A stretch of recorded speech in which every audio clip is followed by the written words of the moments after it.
Good morning, all.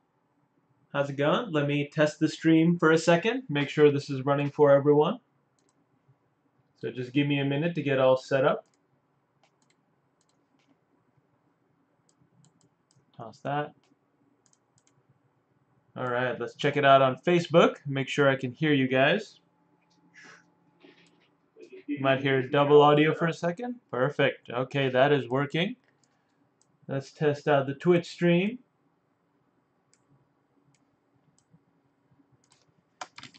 Hi, everybody. Of course, I have to log in. You guys use LastPass? Keeps it a lot simpler for me to log into all these, keep track of all these passwords. Of course you do. Okay, perfect. Well, let's wait for this ad to run up, and then we should have Twitch on.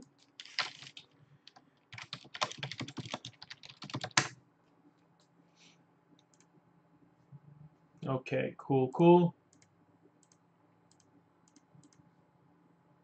And that ad is long.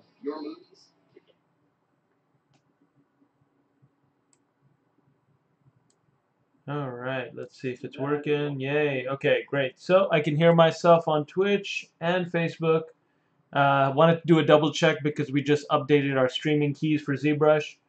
Looks like everything's running smooth. So let's get this party started. So, for those of you that haven't seen my stream before, my name is Aiman Akhtar. I'm a 3D artist, and let's show you some stuff. So in 2015, I moved from Chicago to Los Angeles, and I started writing for 3D World magazine about all the different 3D print projects I was up to, because I kind of refocused myself towards becoming a 3D print focused artist, or basically using that 3D printing technology to think about making things like accessories, trophies, jewelry, miniatures, dresses, helping to prototype, arms, and all sorts of really wearables, any kind of 3D print project I could come across, even like opening my own 3D print service and website and toy development service. And so since 2015, I've been doing a lot of 3D print related projects. And if you go to my site, aiman3d.com, you can see a lot of them. So there's some stuff I do to dress up my dog. There's some stuff like my Fungusaurus toy line, which I'm launching with my wife. We did a Kickstarter last year, and this year we're actually going to launch in November, which is pretty exciting. Got that right here. Couldn't have done this without being able to prototype all the toys and 3D print them, which you can see right here. So I talk about this in a bunch of my streams. And there's really all sorts of professional projects, from like really large-scale sculpts to the very small-scale sculpts, such as 3D printing for stop-motion animation.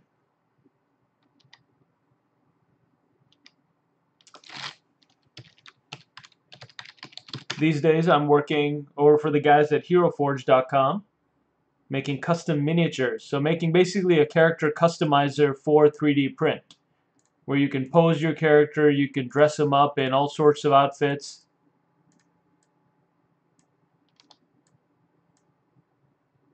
You can change up the bases, even add something like a mount. And gear. I've been making a lot of gear. Like this. I just made this twisted wood bow, which I'm happy you guys can get on the site now. So that's my day job right now. And aside from that, pretty much every waking moment is focused on developing my Fungusaurus brand, which if you go to Fungusaurus Instagram, you can check out all the stuff that I've been working on. So we're doing a lot of cool stuff. We're putting out the toy line in November. We're also building at the same time, and by we I just mean my small team, we're building the characters to be able to be rigged and animated, and I did this with you guys on my ZBrush stream a few weeks back.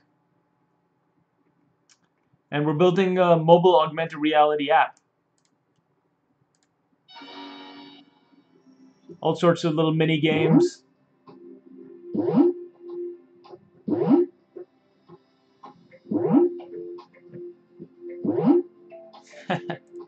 So the characters that I started as little sculpts, basically just for 3D print, now I'm taking those 3D prints, turning them into animation and game ready meshes, and then setting them up to be played with so that you can have a toy of your character like that, but you can also bring this character to life in augmented reality, kind of like a mix of Pokemon Go and Tamagotchi.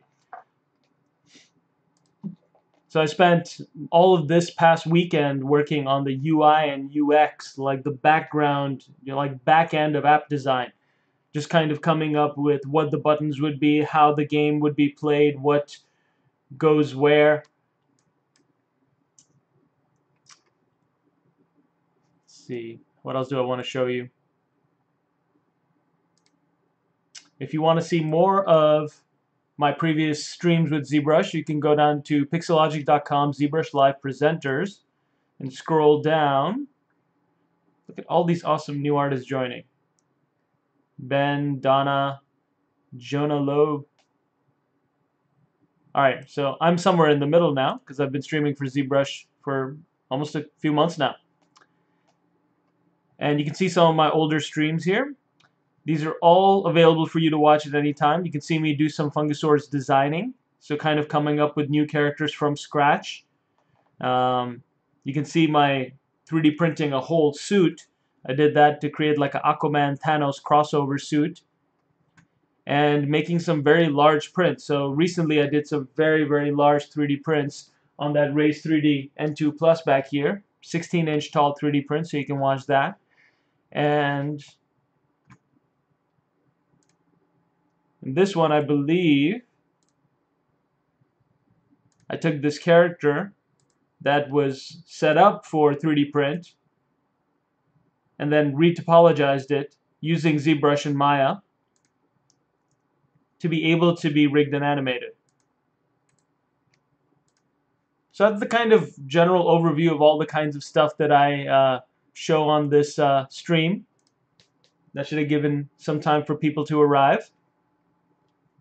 In last week's stream, I went over, let's see, well, first I went over that giant print I was just talking about, that 16-inch print that took about 90 hours on this FDM printer behind me. And then I went over basically taking an existing character that I had already modeled and punching it up because I hadn't seen this character in a month or so, and I wanted to take a look back at it and just dynamesh it all together and re-hit all the pose and try to make it more dynamic and just more interesting. Added some base elements. But this was kind of like a character that I've been working on for about a little more than half a year now. So now what I wanted to do for today's stream is show you guys a bit of the recap workflow of what it takes to take a character that you have made for 3D print to turn it into a animatable game ready mesh that just basically reposing stuff in ZBrush. And then I wanted to go into starting a new character project from scratch and delve into it for a few weeks basically to show coming from my character workflow coming from nothing to a 3D print ready character. Alright, so seeing all your stuff on your comments on Facebook and Twitch. So if you guys have any questions, shoot questions here. And I'll be getting into them as soon as I can. Let's play some music and let's get this party started. Gotta listen to some royalty-free music so we can keep this going. Let's begin 3D print ideas to reality.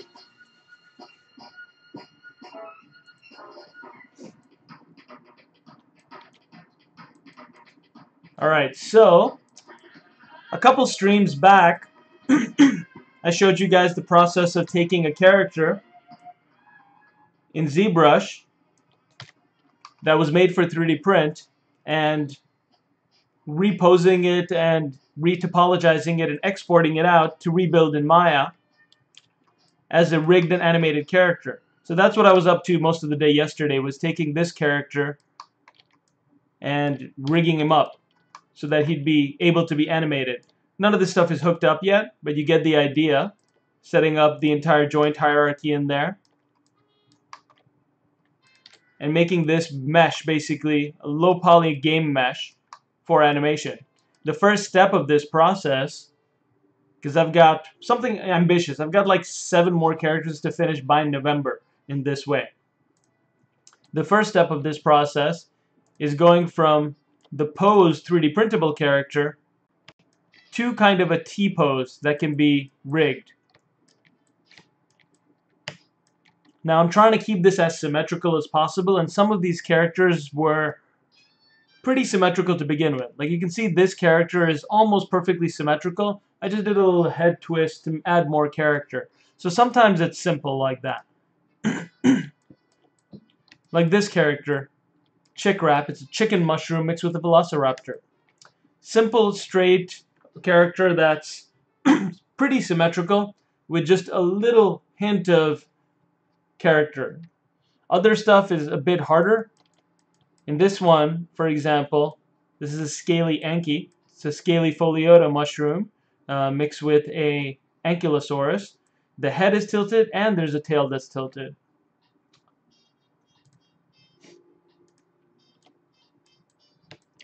This one will require almost a complete rebuild. Maybe. Because I've got the body seated in kind of like a seated position. But what I need to do is have it ready to animate. So I need it kind of in like a T-pose kind of thing like this. Like a relaxed state.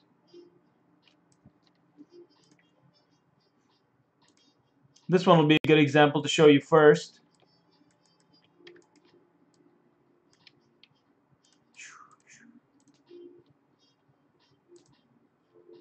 Alright.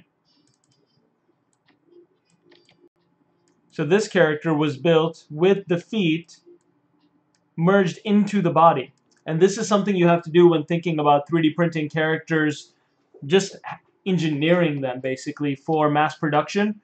You have to basically join as many parts as possible, not have any seams, not have any holes through the mesh, so that plastic doesn't get stuck when it injection molds these creatures. And you have to simplify as much as you can too. This character, for example, was cast in two-part mold. They sliced the head off here, so the head could be separately done, and then the body could be one mold. In order for me to start thinking about taking this 3D printed character to animation or game modeling, first thing I had to do was repose it so that it would be just forward. Everything would be looking forward, everything would be kind of in a relaxed state, and then add the legs as basic separate meshes.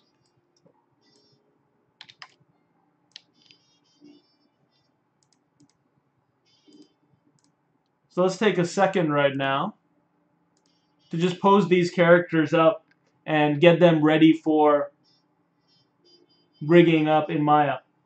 So this should take, I don't know, maybe about 20 minutes or so. I'm going to go through all the characters that I have, except for some of the hard ones, and try to just save them out as more front-facing T-pose models.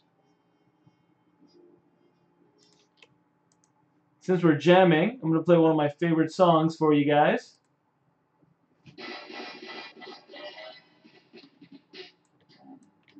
Opening to Cowboy Bebop's Tank. Okay, 3, 2, 1, let's jam.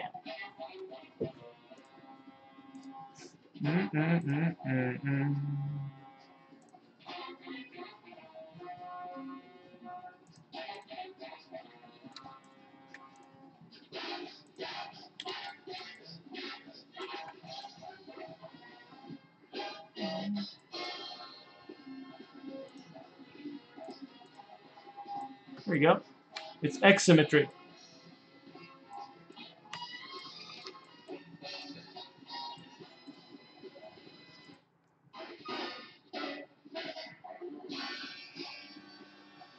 Have you guys seen Cowboy Bebop before? Love their opening sequence. It's so stylized. Can't believe this was done almost 30 years ago now. That's crazy. But that's my like get into the jam song. I don't know what it is for you guys. What's your favorite songs to start a project?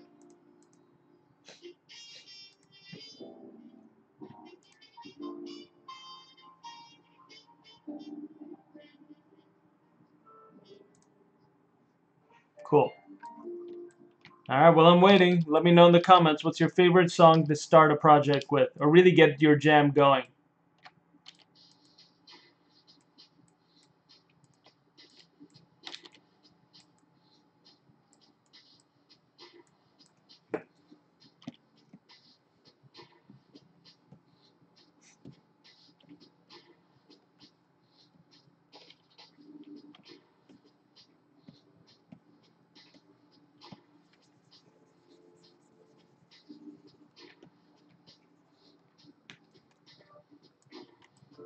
These legs were pretty quickly pulled out of the existing model, and so I'm just going to have to Dynamesh them a few times.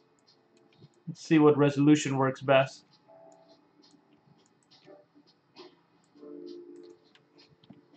That's not look bad at all. That's perfect. There we go. I like having a slight bend in the legs of the character already when doing a rig. Just not too much of a bend. It should be easy to identify where the knee is, though, when you're doing a retopology.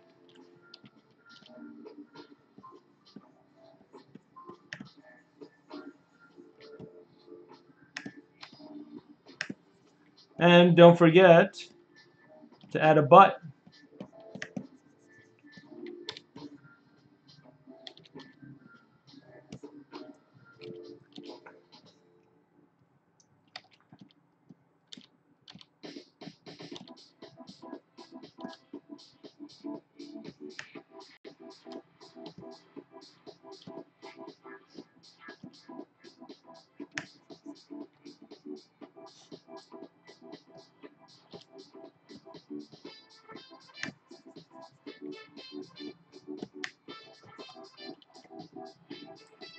That looks pretty good. Let's merge these two together.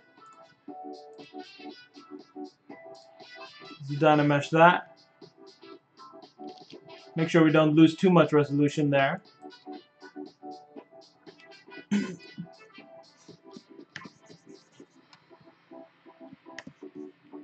And smooth out the seam.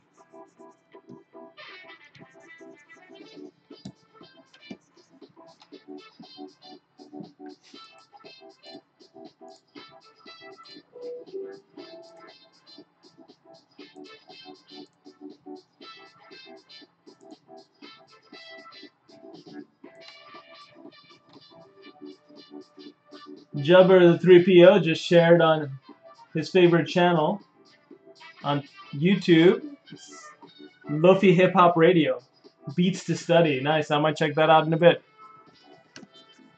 Might put it on after this jazz. Always looking for good new music to stream with.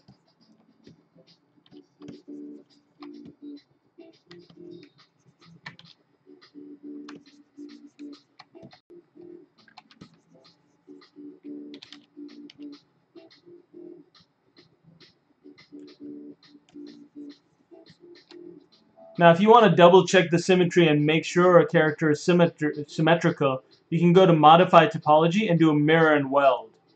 And you can see just by doing that, that had a couple of subtle changes in the feet that made it perfectly symmetrical now. And you can check it back and forth. Subtle, but it just changes. It makes it so much easier for us to check it now.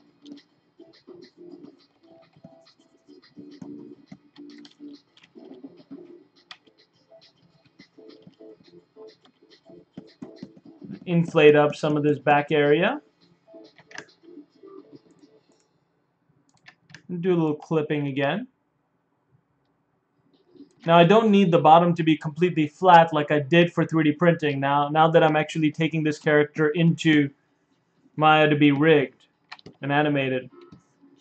But I do want it to be kind of flayed out in T-pose. So I'm trying to relax it a bit.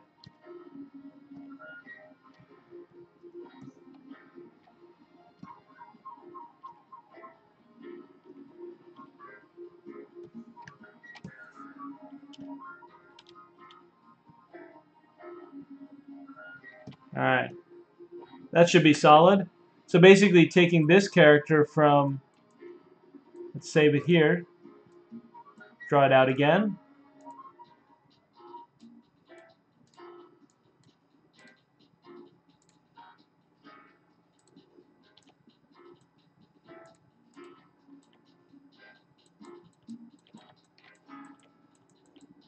This is the 3D printable prototype model, and then here's the model that I'd be actually rigging up in game. A few subtle changes if you look at the front angle of each. Let's see, save this out, draw it out again.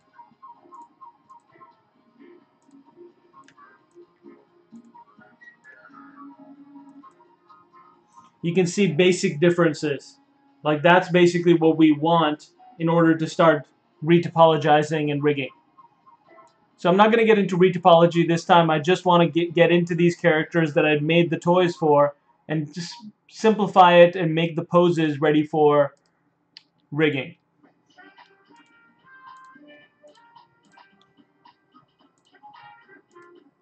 There's one. This one we already did, I believe. So here's the starting pose. And just mirror it over. Now I didn't actually do a complete mirror for this mesh because I like the asymmetry in the dots up at the top. So I'll probably start with a simplified mesh and then I'll, I mirrored only the parts I need. Let's see. Let's do a mirror and weld and see what happens in this character. So you see a mirror and weld does change quite a bit. But I don't like what it would do to the dots up at the top. So mirror and weld sometimes, it isn't the ideal solution at all times. Sometimes you just have to bite the bullet and retopologize a character completely.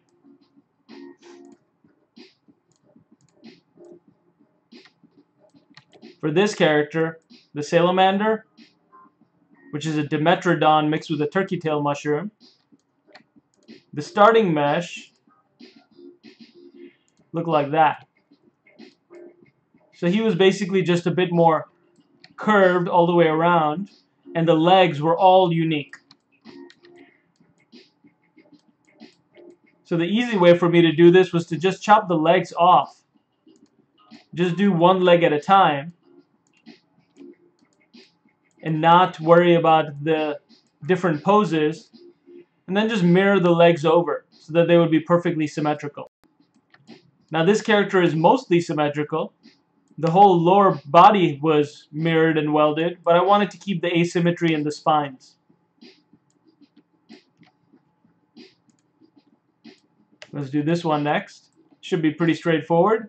I want to make sure I'm starting with my Dynamesh model, not my low poly 3D mesh.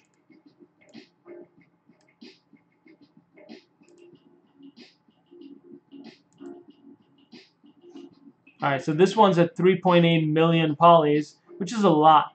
Don't really need that much. So let's Dynamesh it down a little bit. And there are a couple of issues, like the arms are together for this character. I joined them for the 3D print so that it would be simplified. You can see all the arms are right up against the body. Same with the top of the leg. So for this character, I'll need to tilt the head back over and separate out the arms. So let's duplicate that. Let's Dynamesh it at a slightly lower resolution. Turn off project.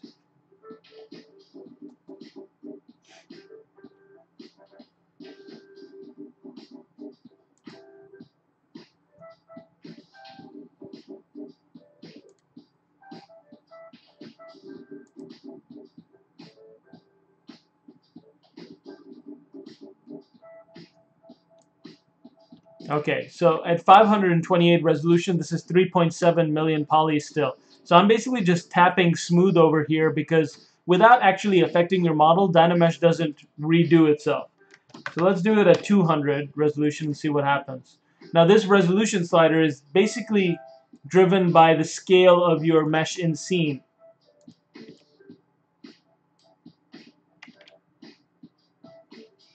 Interesting.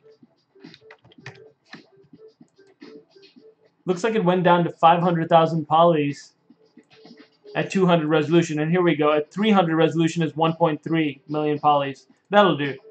Alright, so first thing I'm going to do is select the top of this head. And I'll repose it. So this is pretty standard workflow for me. Starting from a model that's already posed and taking it to a different pose. In ZBrush, you can use your masking tools to give you an edge.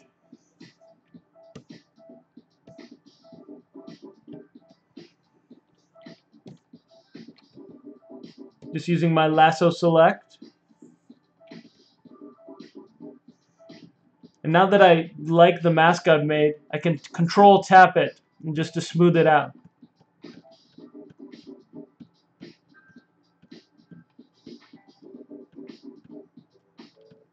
And I'm just control tapping several times. Smooths it out, and then I can invert that mask by control tapping in the outside of it, and then rotate it. So you can use the gizmo tool or just the standard rotation arm. Move it slightly.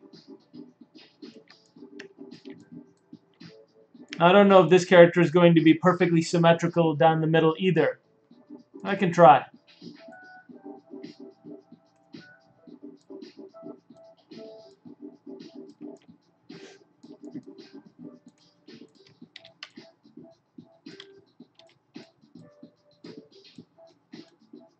Now his scale is a bit large, which is why Dynamesh is so weird.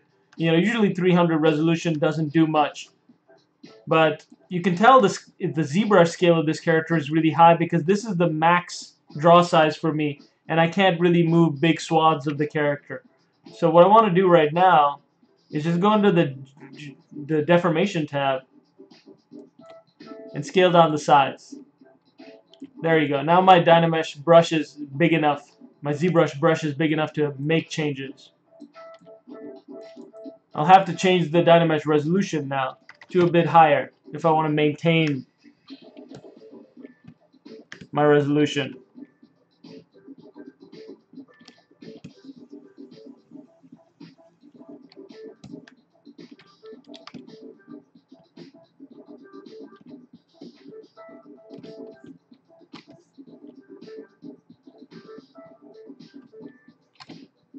I guess ideally this tail would probably be straight for rigging too, and then go into this curved position.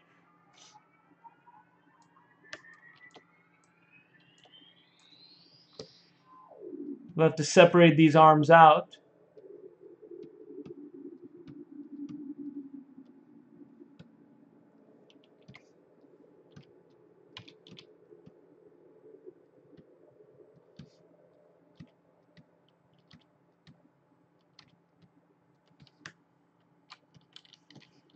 Inflate down here.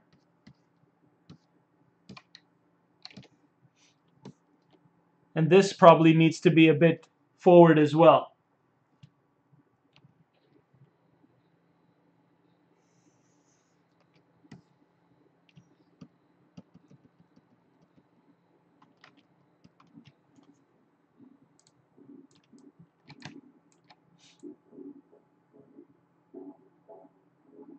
Just doing it very crudely, looks like this.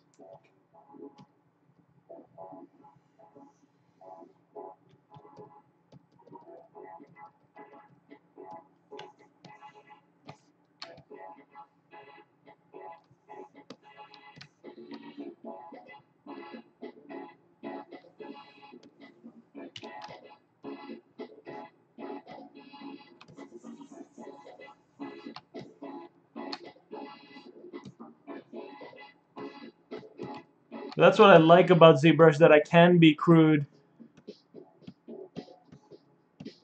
and then just focus on the sculpt.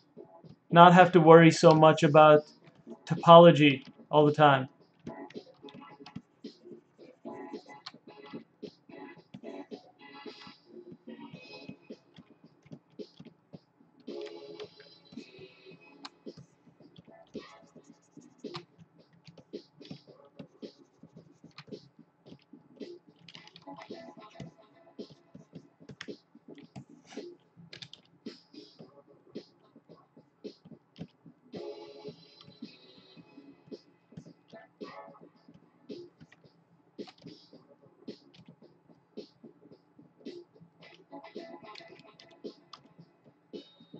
It's a great advantage to this tool as a sculpting platform.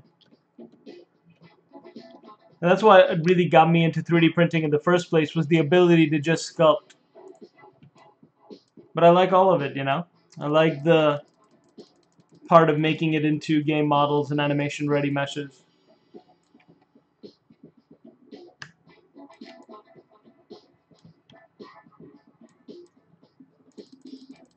So basically just masking it off, taking a few chunks at a time, rotating it.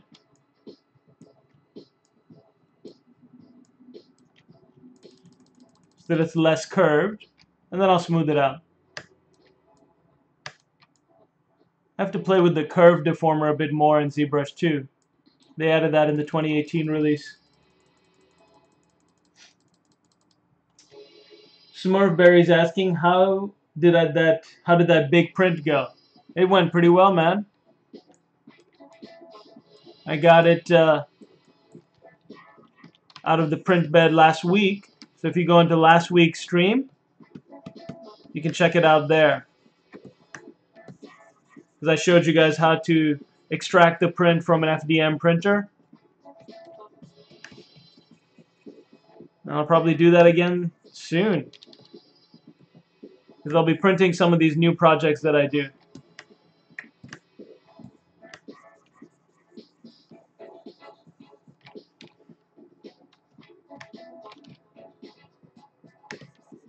So just inflating the tail, smoothing it out, dynameshing. It's fine to leave a little bit of a curve, just not as much as was there prior.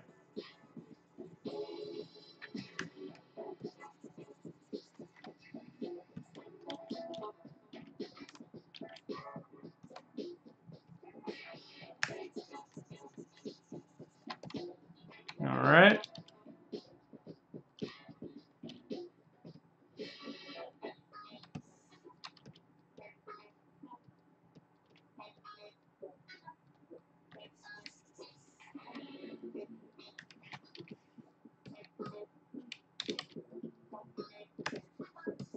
Thanks for joining me this Monday morning to watch me work.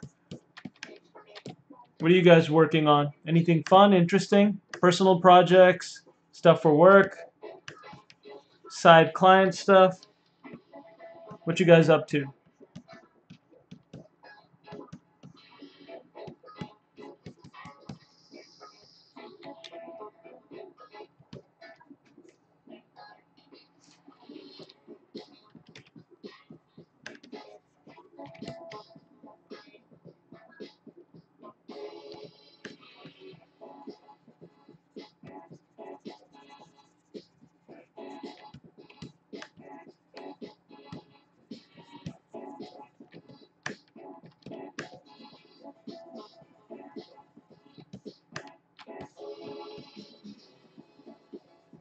It's one thing I like about these ZBrush streams is having a 2-hour chunk of time every week just to myself to work on whatever I want.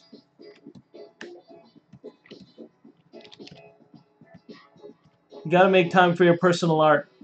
You gotta make time for just personal projects, otherwise you get burnt out. I know I do. Always working on so much client stuff.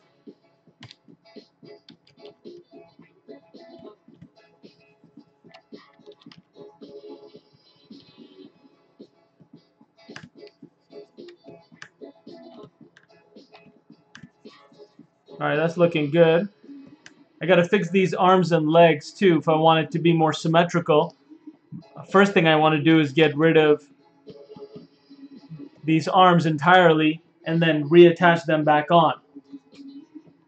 So I'm going to do it the same exact way. I'm going to use my mask lasso to select them, or basically select a big loop around them, and then unselect a big chunk of them.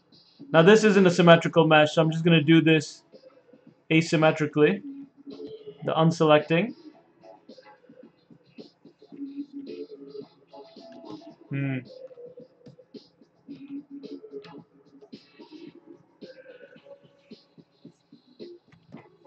You got to make sure that you're not selecting stuff on the back of things too,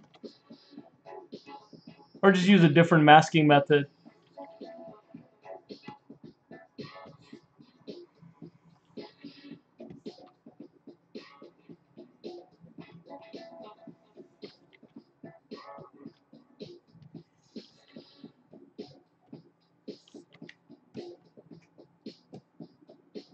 Don't want to miss that.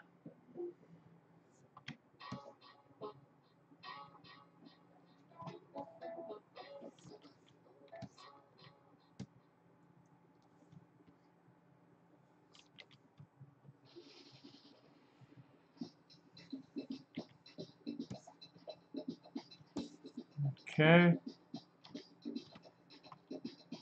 going to switch my mask method from my mask lasso to my mask pen to grab some of these parts that are a bit harder to reach.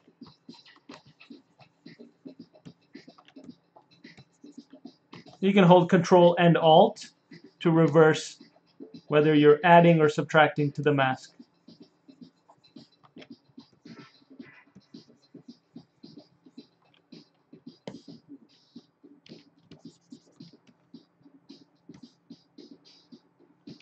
Alright, that's close enough. Because what I want to do now is basically just polygroup these masks. So I've got a button for it, Group Mask, at the bottom of my UI. But for most of you guys, that lives under Masking. And let's see. No, it's probably under Geometry, isn't it? Geometry, Polygroup, Group Masked. And what that did is you can see most of it is now a red polygroup, but that area that we masked became a blue polygroup, which means we can Control-Shift-Click on just the body and it'll hide the rest of that. And we can do a split hidden. So I'll go to Geometry, Modify Topology, Split Hidden.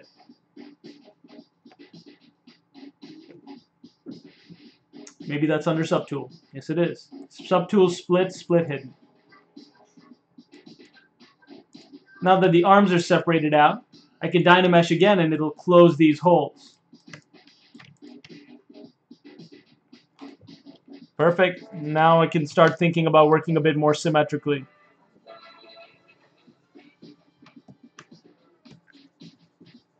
Let's see what happens right now if I mirror and weld this character.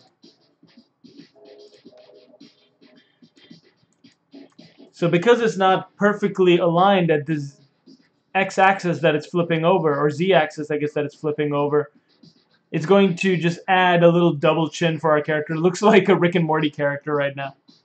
But I do like what it's doing to the body.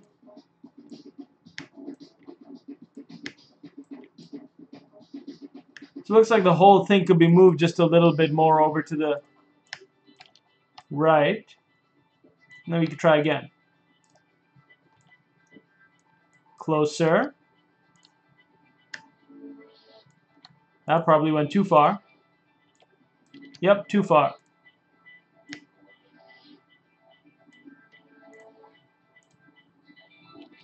Maybe not far enough.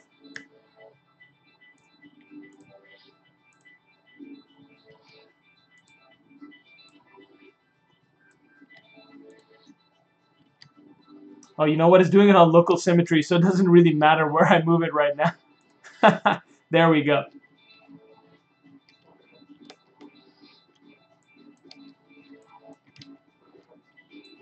Gonna turn local symmetry off when you do that, guys. And then do it. There you go. Now when I move it, I'll be able to see it change. There we go.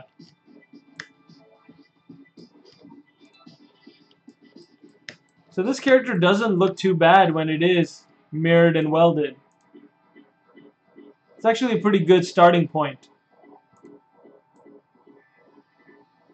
So I think I'm going to keep that and just smooth it out a bit along the border. Now make sure every time you work on it that you're working with, or that I'm going to basically be working with, symmetry on.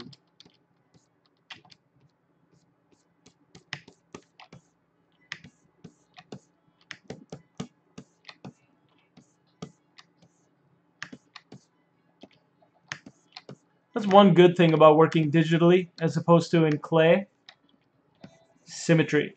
This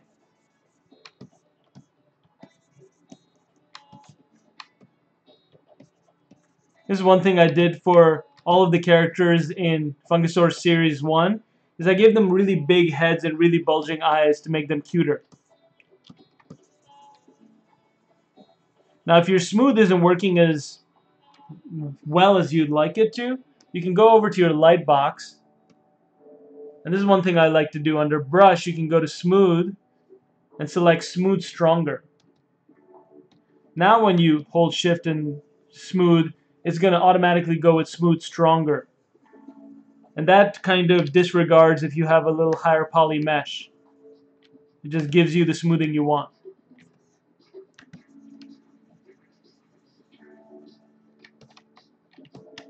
Then mesh again.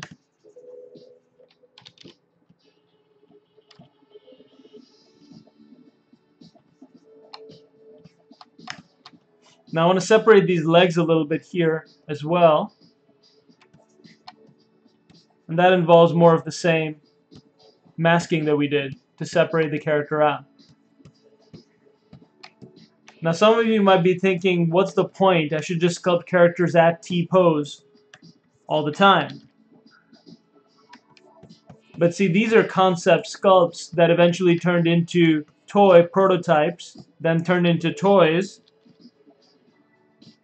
and now they're turning into animation and game-ready meshes. So I didn't have to sculpt them at T-pose until just now. Like I'll need to open up this character's mouth and things like that too. But I want to start a new character in this stream this week, so I don't want to bore you too long with this. I just wanted to show you my process for reposing a character for animation. And now that we've done that a little bit, we'll have to keep on working it, add these arms, straighten out the legs a bit more, maybe open up the mouth a little bit, or maybe I'll retopologize it like this and then open up the mouth. I don't know. We'll see. I'm going to save this out.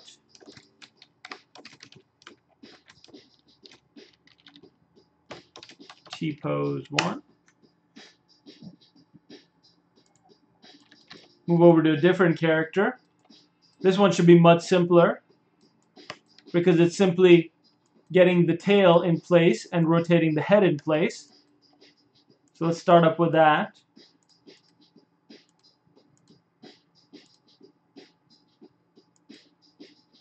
There we go, 1.7 million polys. Pull that down.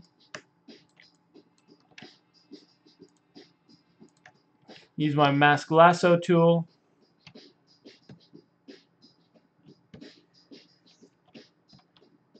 Something I like to do personally is work on multiple projects at the same time.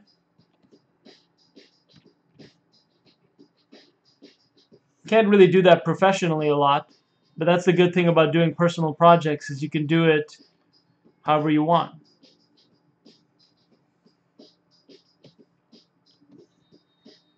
All right, that's clean enough. You can control tap here, smooth it out, invert my mask, go to the top view, and rotate it in place.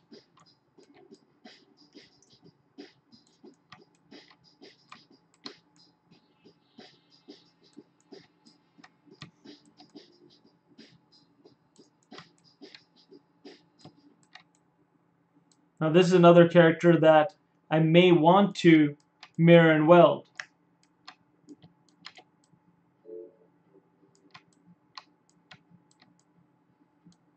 because it's symmetrical enough. And I don't have to come up to these spikes sticking out of the top and retopologize a whole extra side if I don't have to.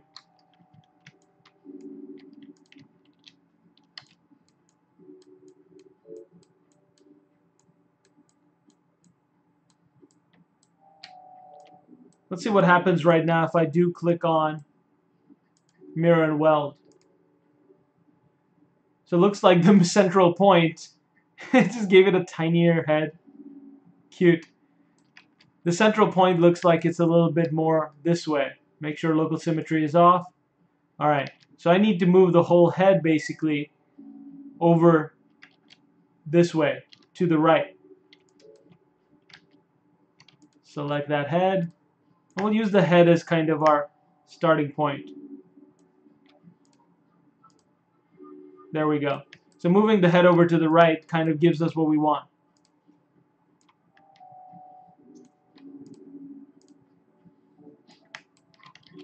Perfect. At least for the head, that's perfect. So now we know what the central point of the character needs to be. Central line of the character needs to be. So now I only care to basically sculpt the right side of this mesh the way I want it to be, because the left side is going to get entirely replaced by the right.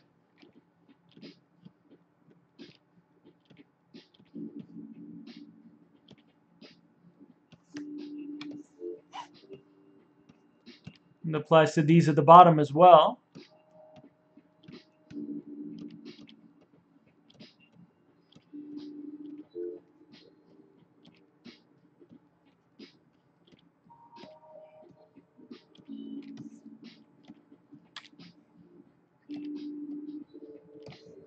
And then I'll rotate this tail into place.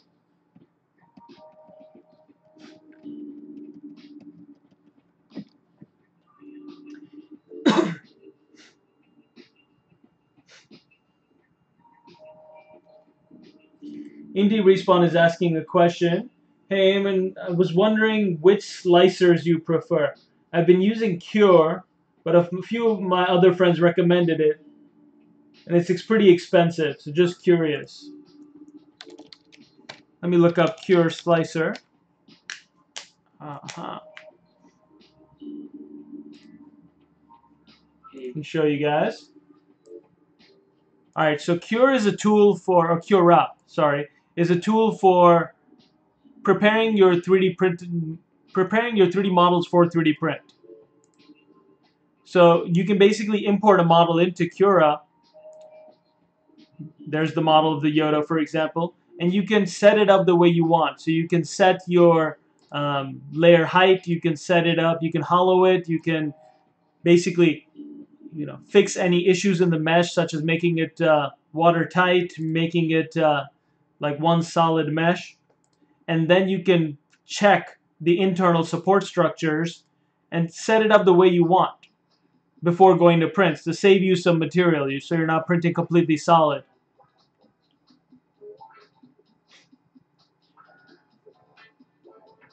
So my slicer, preference is Mesh Mixer, because unlike Cura, Mesh Mixer is free.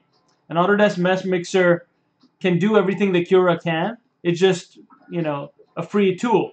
So you can just go to Mesh Mixer and just download it, and it's for Windows and Mac. And that's where I take all of my ZBrush models. I start in ZBrush, I take them into Mesh Mixer, spit out the STL at the right scale and size I want, and then I prep them for print. Now, I don't always do this workflow. I change it up. Sometimes I go direct from ZBrush. Sometimes if I'm printing an FDM, my 3D printer, Raise 3Ds, and N2 Plus has their own idea maker software. So sometimes, depending on your printer, you can have a specific slicing software. So a lot of my slicing I do in Idea Maker, where you can set it up the way you want for print on the Raise.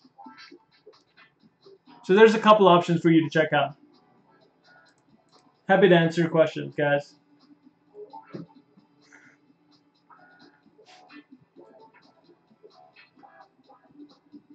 Some people tapping up what they've been working on. Smurfberry Barbecue is saying making a mission patch for a group of Elite Dangerous players going on a space expedition. Nice. I downloaded Elite Dangerous in VR and I played it for a little bit and then it made me want to puke because I was just inverting the ship so much. I kept doing these 360 loops. So I have to give it another go because the first time around just threw me too much. Got Brett in here, friend of mine from Toy Fair. How's it going, Brett? Love to do this at Toy Fair this year. You can stream for ZBrushLIVE direct from there. Toy Fair, if you guys don't know, is a really big industry event that happens every year in New York. And I got to attend for the first time this year. And they put us on a successful Kickstarter Toys panel. That was Brett's panel, actually. And we got to talk about the process of prototyping these characters, sculpting them in 3D, 3D printing them out using the Formlabs Form 2, and then getting them ready for mass production. Now I'm taking the next logical step, which is to get them ready for animation. See if I can build a whole brand around these characters. Alright, so now let's try doing a mirror and weld again.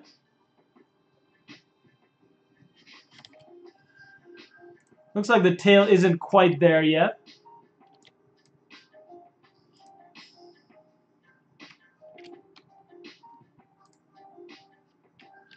Move it over a little bit more. Try again. Too much.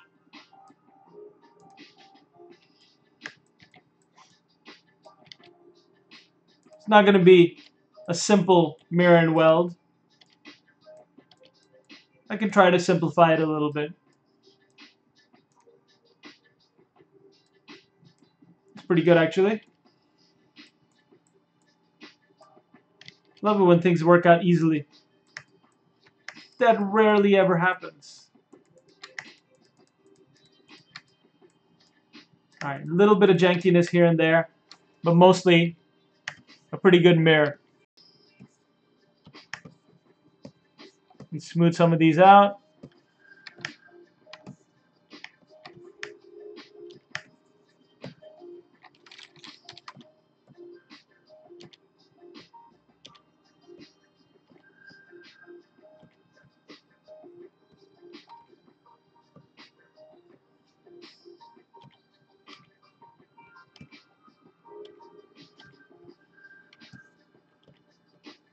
So the main tool I'm using at this point is just the move brush.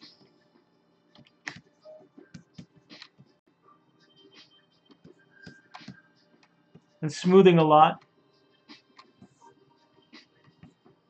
Because the mesh doesn't matter yet for this. It's just all about the shape. I'm trying to get a more animation-friendly shape.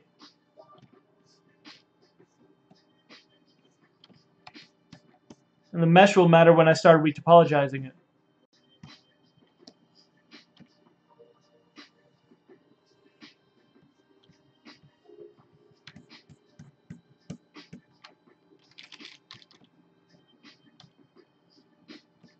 Enough to inflate some of these spikes, move some of them closer together, and just eradicate some of them. There's just too many right down the center.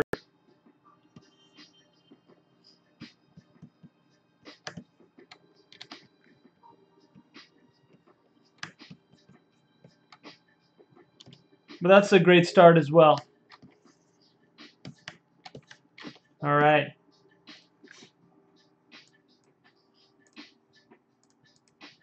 So basically going from like posed to T-pose. And I might do the same thing I did with chick wrap here. I might make this tail just straight or straighter in order for it to be easier to rig up for animation. Call this Scaly Anki. Let's see, T-pose 1. All right, enough of that, and I can do this one later because you get the idea. What I'll have to do is probably rotate this entire body back, and well, let me show you the basic sense, what I'd have to do is the body would have to be moved like this, the legs would have to be separated apart, and the tail move forward, move back down. So almost a full resculpt. I'll separate the head, align that up, and then move it, get ready to pose that later. But you get the idea. So I wanted to start with a little bit of show and tell of what I'll be working on. So these characters, you'll see them develop over the course of the next few months, and they'll be rigged up in Maya and then animated, and I'll show little bits and pieces of what I'm working on. And if you want to follow a bit more closely, you can follow on Fungusaur's Instagram and see the mobile game updates as I make them from scratch. Alright, enough of that. Let's move on to a new character project. And let's start something brand new, so you guys can see my workflow.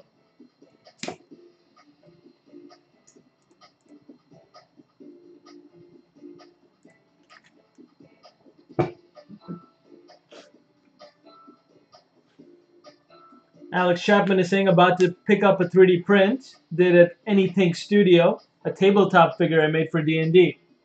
That's awesome, Alex. It's kind of my day job these days. Tabletop figures for D&D.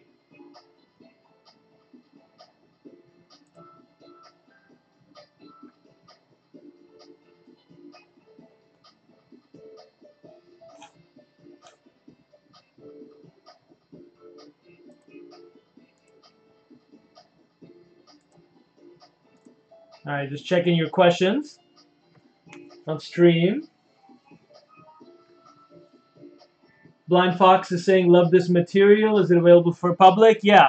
So this one is called RS Sculpey. And if you just Google that, RS_Sculpey, it'll take you to a link for ZBrush's download center. And you can get that from the download center.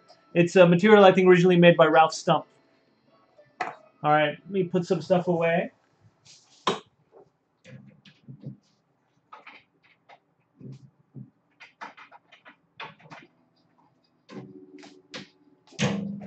Okay. Alright, so I want a completely clean ZBrush, so I'm just going to go in here and delete all out of these projects.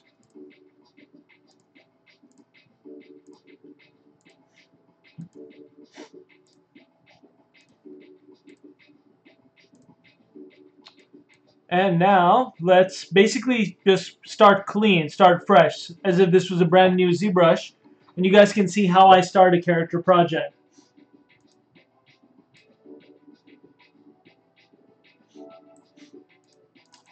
Alright, so what I want to start right now is a project for a concept artist friend of mine, Ryan Winch. He's got his own IP that he's building, a wonderful book called Space Pilgrim. And he's doing all of the writing for it. He's doing all the illustrating along with his partners.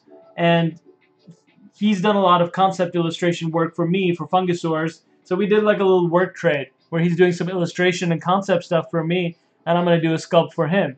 Now, I've been so busy in all of my projects and trying to get this game made that I haven't had time to start.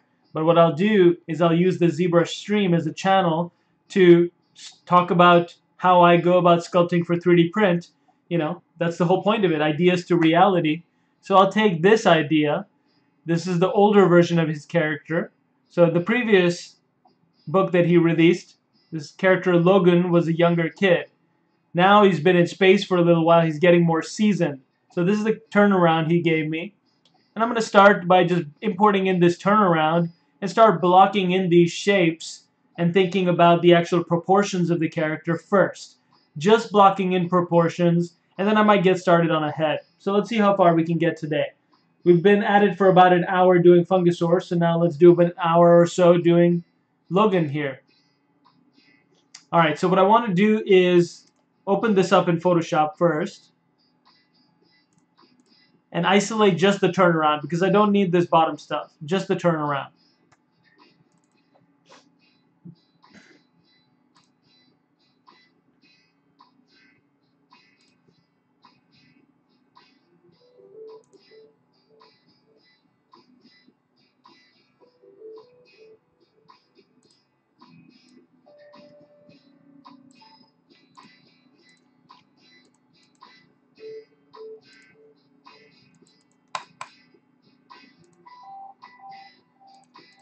There we go.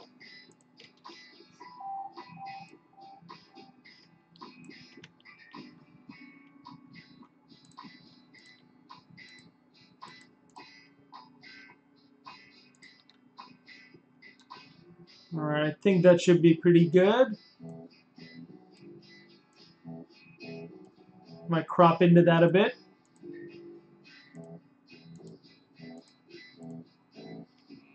Okay, that should be solid.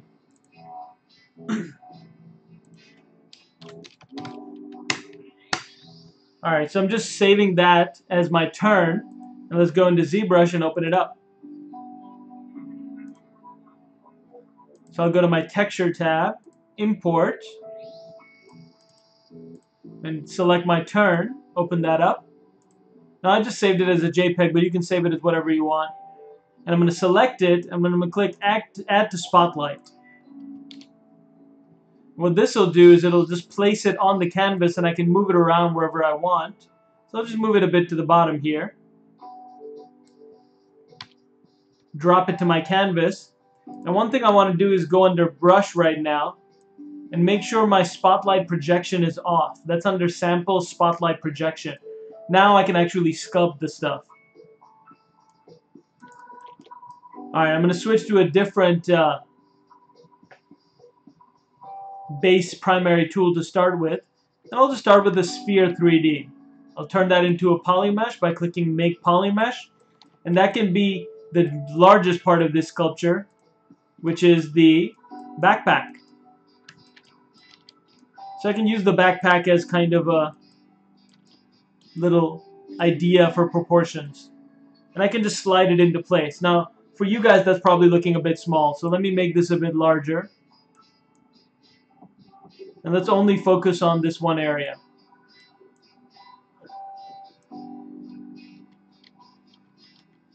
Good thing is with Spotlight, I can just press Shift Z and it'll just turn it off. And I can press Z and move it again. So it's a very non-destructive kind of image plane. There's another few things you can do, which is to adjust the opacity so it can be very subtly in the background. And you can even adjust the white to black so that the white disappears and becomes, you know, purely just a black outline in your view. Forget which one that is. Fade? Nope. Intensity, maybe? Maybe intensity. Alright, I'm going to figure that out later because this does the job for me. It lets me see a hint of it and lets me start thinking about laying it out. So you've got to break your character down into these base shapes first. Now I can see there's a few more base shapes in here. There's these little, I don't know what to call them, little pod doors that open up on the side of this giant backpack of his. So I can duplicate my main sphere and kind of flatten them out a bit.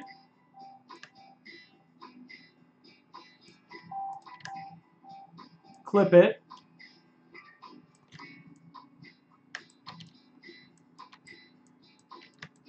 Alright, that's looking good. Let's move it up. Scale it down. And rotate.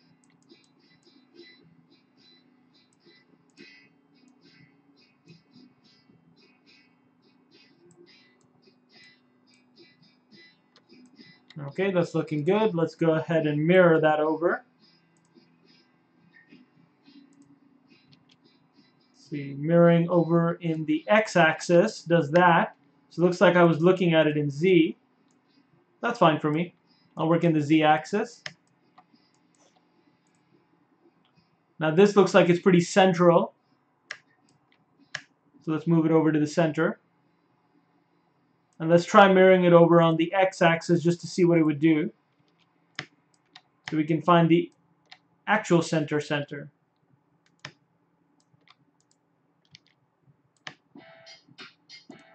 Alright, that's perfect. Alright, so there's our start. And this is what we're going to do, is basically start laying out this character in its big blocky base shapes. So if you look at this character's head, it's basically a square or a very rectangular shape. So let's use a rectangular shape to lay out the head and then the body, and then start laying these guys out. I want the base as well. And the base looks like it should probably start from a cylinder. So I'll append cylinder 3D, go under my geometry tab, divide it up a few times, go under my deformation tab, and I'll do a taper because you can see how the base is tapered. So let's see, Y and Z, nope. Just Z, nope. Just X, nope. Just Y. There we go. So tapering it now in the Y gives me more of a taper that I like. And I can move the whole thing down. And I can clip it to be more at an angle that I like, that resembles my base here. Clip that down. There's a little bit of a bevel there at the end. You can extract that out. But first, let's Dynamesh.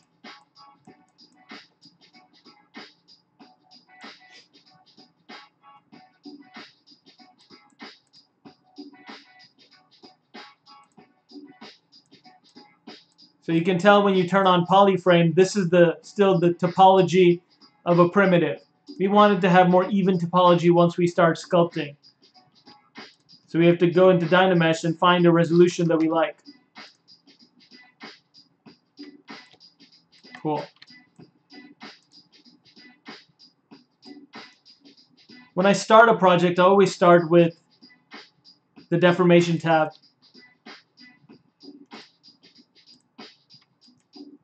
Because you can do a lot just getting your meshes close to where they need to be very quickly using the deformations. Just tapping smooth here and there. I'll want to basically select, using my mask rectangle, a little swath, move it down, then I can clip it.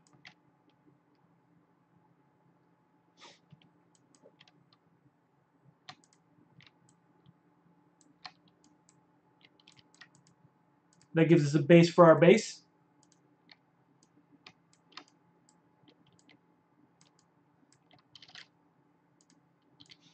And one good thing, because we started sculpting this in using a cylinder primitive at ZBrush's default scale, we should be able to do some fun stuff. Like say, for example, if I wanted to sharpen this edge right here and make it a bit more of a mechanical base, one thing I can do is go under my transform, and instead of using my X, Y, or Z symmetry, I can try radial symmetry. So let's try radial symmetry. Here we go, on the Y, and we can make as many counts as we want. So 18 count, and try something like our H polish brush. And just hit H polish along the side, and you can see how it just sharpens up that crease really nicely.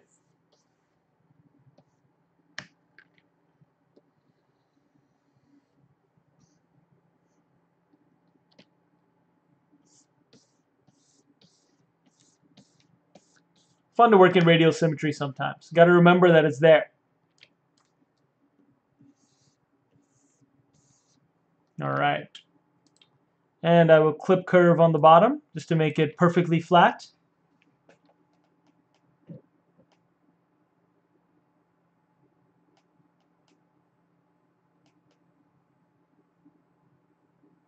There we go. And now we've got a base. Let's scale it up a little bit because we need our character to be able to sit on it. We can get a sense of proportions using the image. Just bring that back up. I want to turn off my radial symmetry now.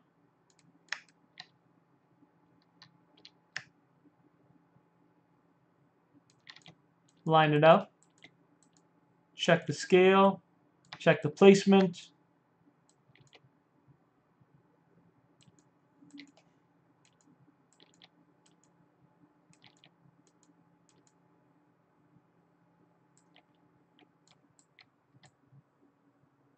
Okay, it's a bit large, so I'm going to go under my deformation tab and size it down and move it down. There we go.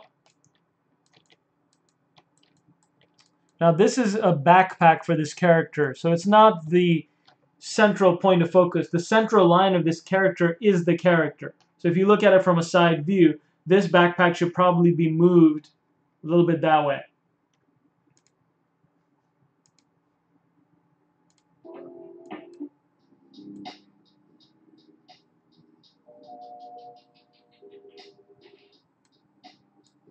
Let's put on some music again. Yeah, if you guys like the concept, definitely check out Ryan Winch. He's a great, great illustrator.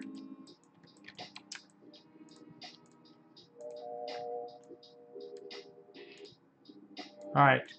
When I came over here to look at this backpack and line it up with these little spheres, I noticed they probably aren't perfectly symmetrical down the center. They look like they hang back a little bit. So that's what we're doing with these base shapes right now. We're just checking them out. Now it looks pretty central symmetrical from other angles. So that's why you got to be careful with 2D arts and turnarounds. You want to make sure that you're looking at multiple versions of the image so you can get a sense of what that concept artist or illustrator had in mind exactly. And it's our job as 3D artists to translate that vision fairly well. Try to capture the appeal, basically. All right, so got a good base. Got a good base for the backpack. Like I said, it's not central to the character, so I'm going to move that whole backpack back a bit.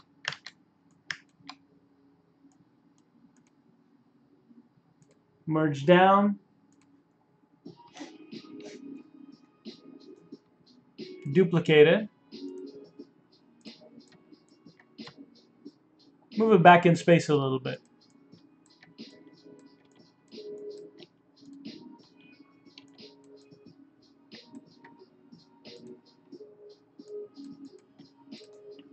And might as well save right now.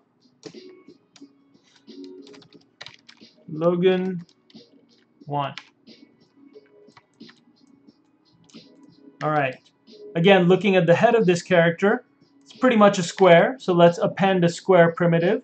And let's start blocking in just with nothing but primitive shapes. I like this technique, and I learned it from Shane Olson and also Mike DeFeo. Both great instructors with a lot of experience in 3D. All right, let's see.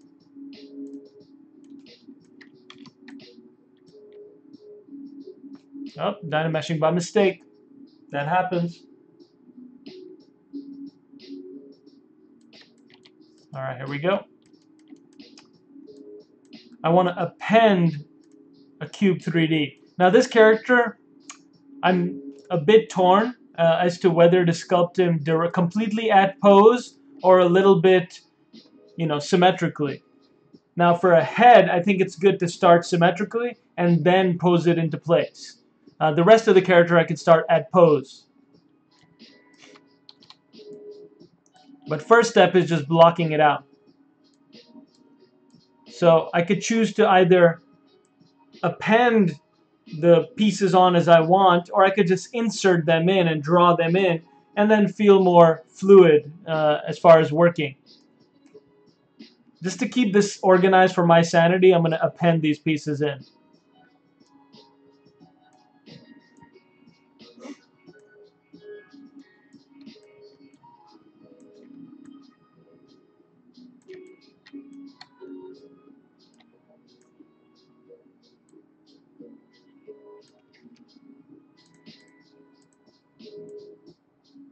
We know we like a little bit of Y tapering.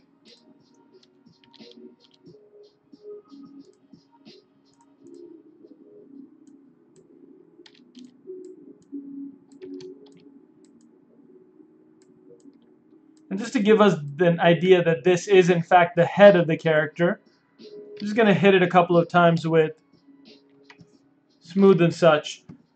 Now you can see we were tapering off center a little bit, so it didn't taper it cleanly. So we'll have to clip a little bit.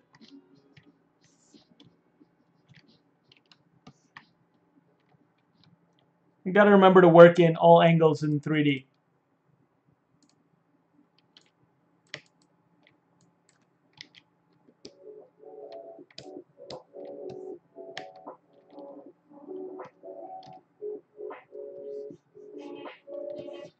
I'm just going to drop in a little spot for the eyes so I know which way I'm referring. Looks like the head is a bit small still, so I'm going to scale it up. Trying to look at it in proportion with that sphere behind it. It's a big head. Still, you know, a younger character. You'll notice that babies have giant heads proportional to their body. Younger characters still have bigger heads. Like up till you're a teen, you haven't reached your full proportion. Kids are going to have bigger heads. It's an easy way to make a character cute also. Just give it a bigger head.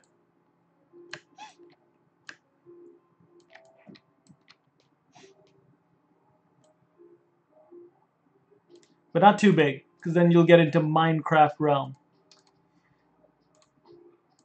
Now instead of appending and starting from scratch a bunch of times, I can just duplicate parts of my existing mesh and use that same part for my body.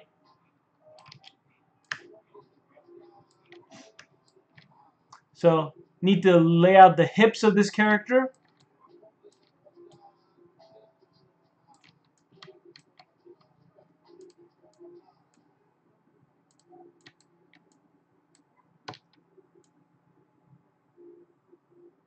Looks like the hips are at a slight angle. He's opening up slightly.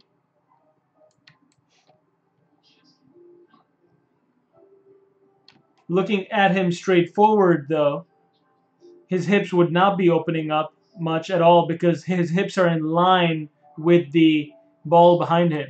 But they are rotated a bit.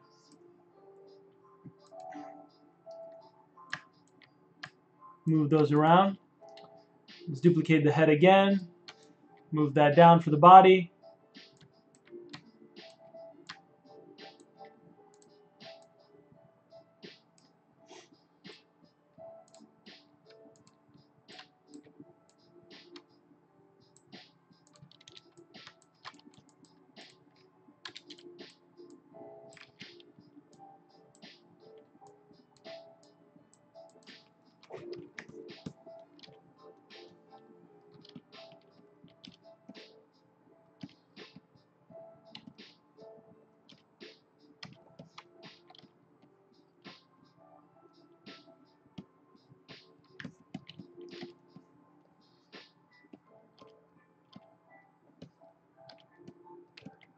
I highly recommend starting this way because it forces you to focus on nothing but the large volumes. Like I don't want to get into detail right now at all.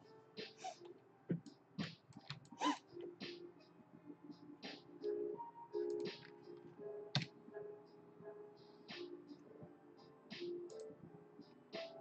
can switch to my insert meshes, do an insert here for a cylinder. And that can be the neck.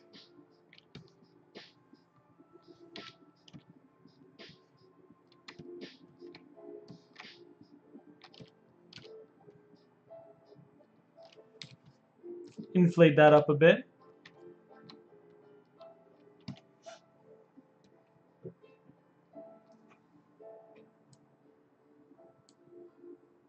And split that off as well. Now I'm going to duplicate the head because I do want to sculpt it straightforward, but I also want to kind of have an idea of where he's looking so I can line it up with, you know, this illustration by proportion. So I'm going to just go to my rotate and make him look over to the side like he's looking in the illustration.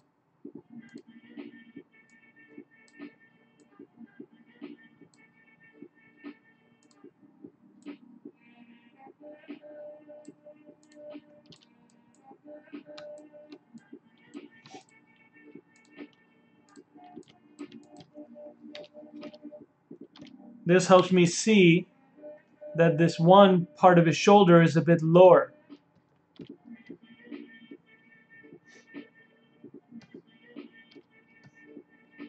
I can find the arch, find the curve, find how he's standing or sitting or kneeling.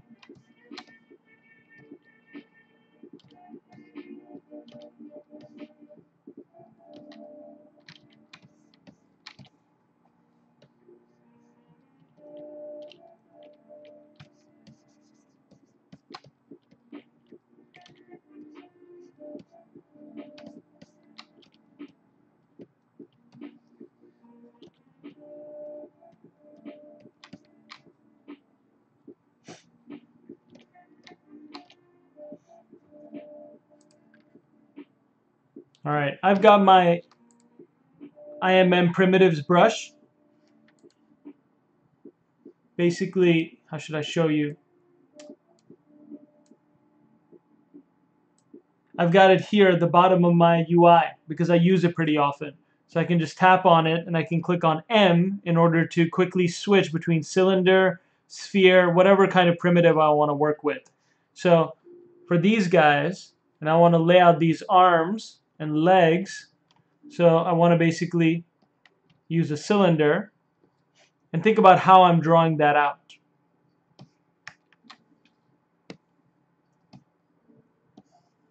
Luckily, when you do draw the primitive, it drops down a convenient transpose tool so you can move it around.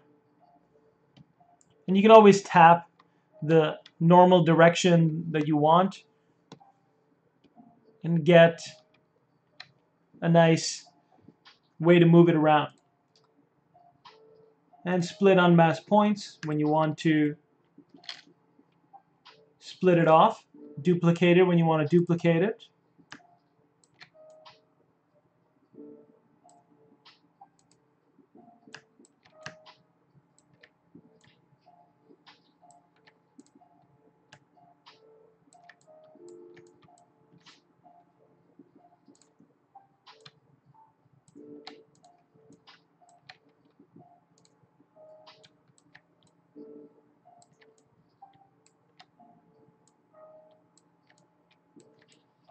Just thinking about how heavy this backpack's going to be, he's going to want a lot of his back surface area to be touching that backpack.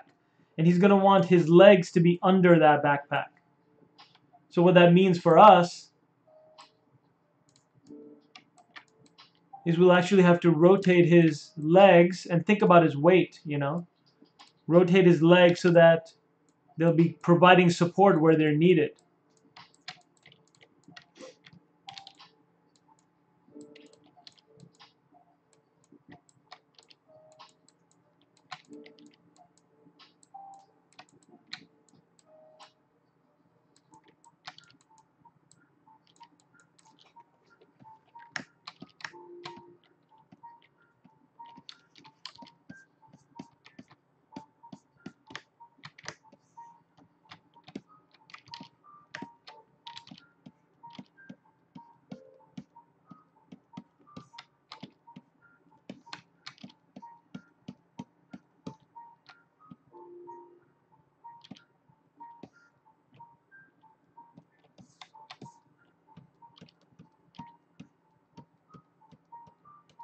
So don't get trapped into making detail just yet.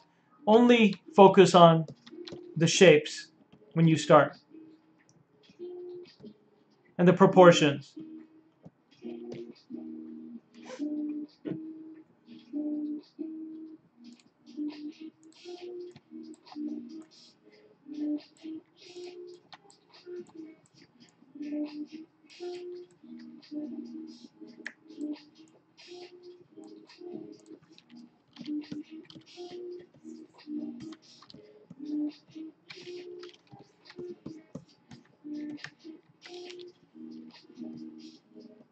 Now his leg is coming forward a little bit. I mean, it's opened up, but it is coming forward still. That's why it's helpful to have turns from multiple angles.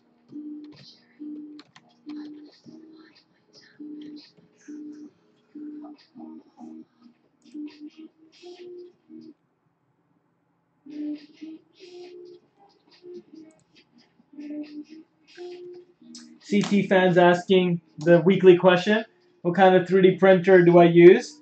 I've got a couple. I've got the Form 2 for stereolithography fine printing. And I've got the Raise 3D N2 Plus for FDM printing. Both have their own purposes. This one's for prototyping and large scale printing. This one's for smaller printing with detail.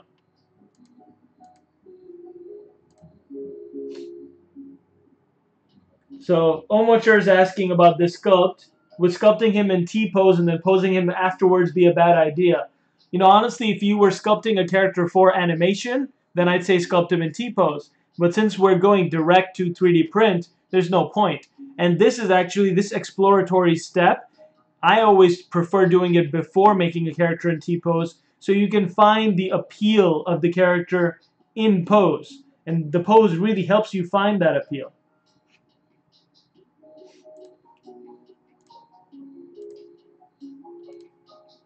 All right.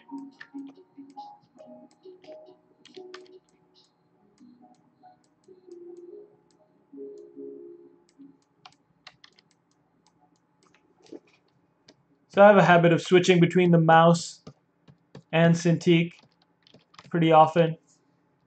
Just a force of habit, I guess, because I only recently got the Cintiq.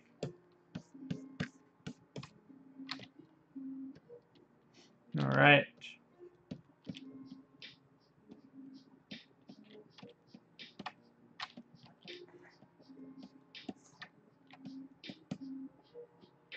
I can merge these parts too whenever I want to, but I like keeping them separate as long as I can so I can just think about, you know, the value I can get out of each.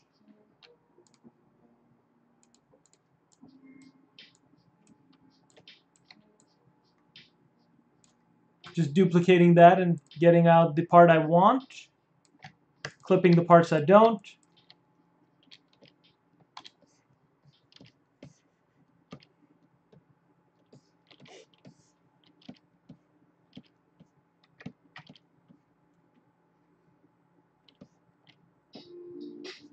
And I can start thinking about looking at the character in pose now too.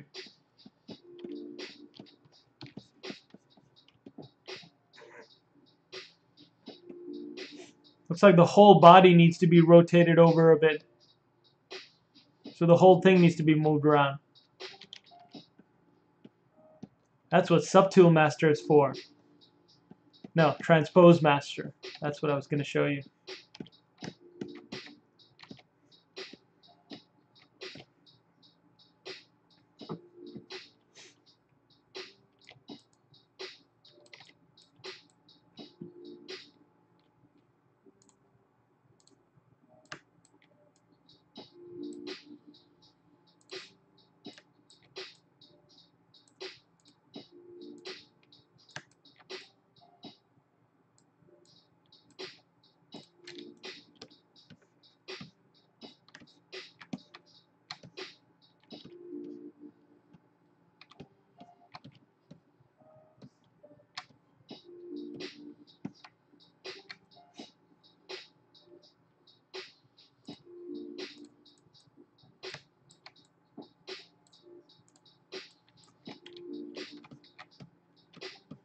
So not sure how much we'll be able to get into this character today, seeing as we only had the hour. It's already been half an hour.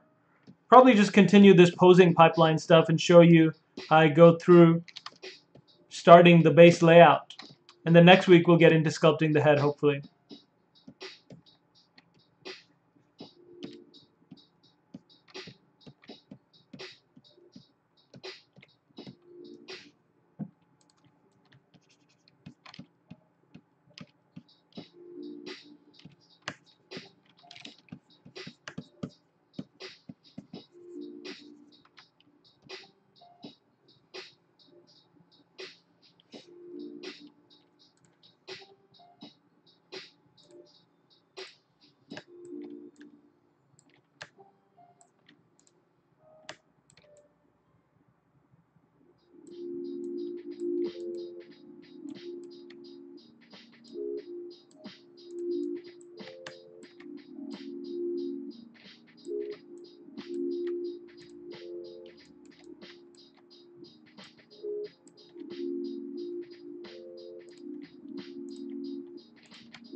I'm going to merge a couple of these parts to rotate them together.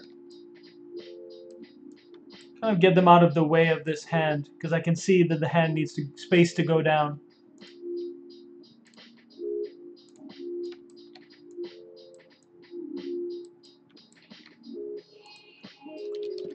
And even though I could have used the same cylinder for that, I like to separate the limbs.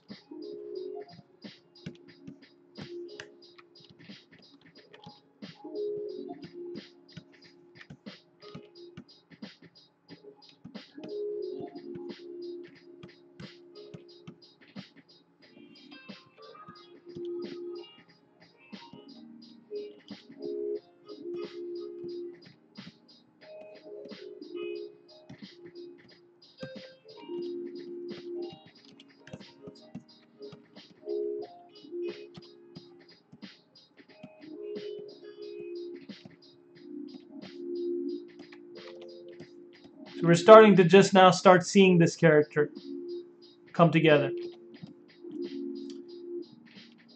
And we can go to our, well, first let me save. Because sometimes using this next technique I'm about to show you causes some crashes, which is the Z plugin, Transpose Master. And let's start by T-posing this mesh. Once it's T-posed, all the subtools get combined into one subtool. And then you can mask off any of the parts you don't want to use, and then make larger scale changes. Like in this case, I want to rotate the whole of the body and start thinking about matching, aligning up more with this pose.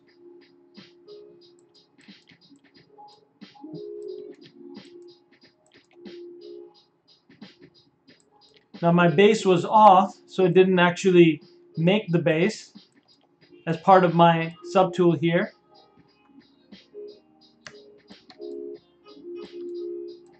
Not ideal, but it'll do. Make my screen bigger again. Turn on perspective. Bit of perspective here. Looks like the whole character scale is a bit larger than it needs to be. So I'll scale it down a bit. Move it around and over.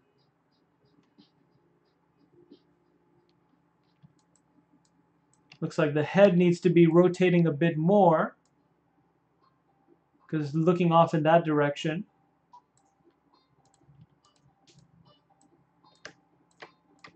And I'm adding to my selection by holding Control and then Shift, dragging it onto something either already masked or not masked.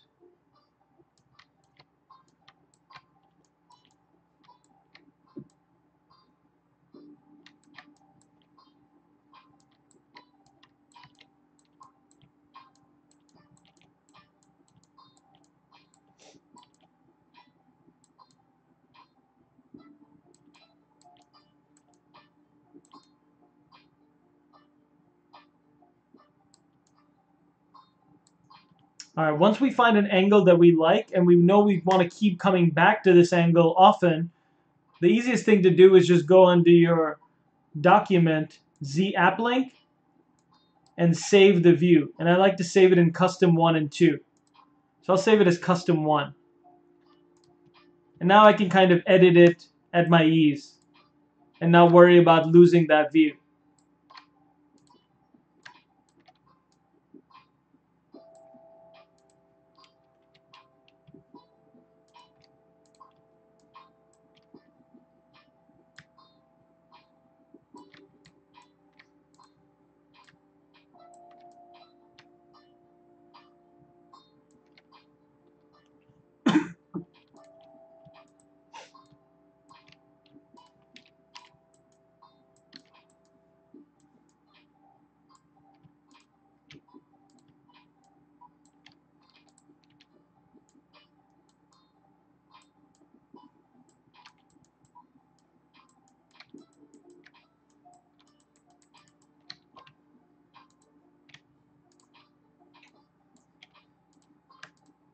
Subtool Master is great for this, or Transpose Master is great for this part of the posing pipeline.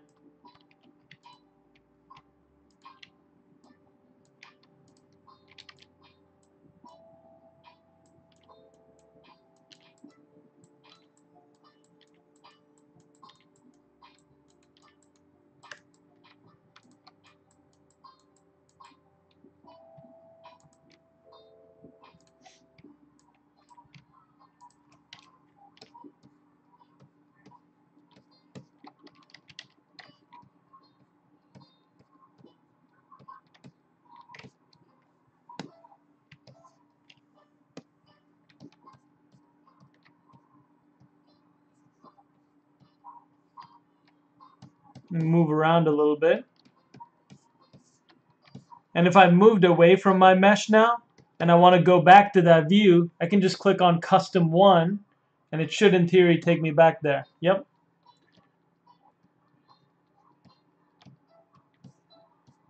So I can like sculpt without fear of moving or losing my place.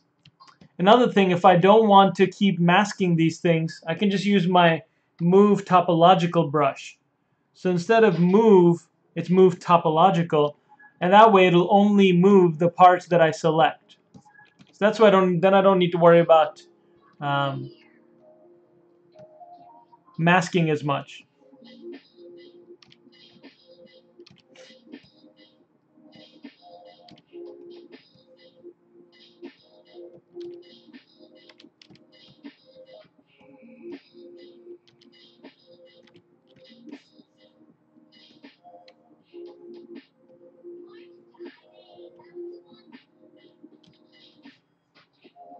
Okay.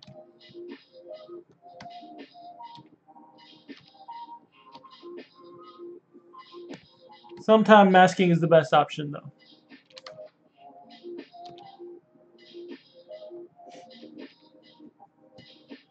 Let's try doing a clip.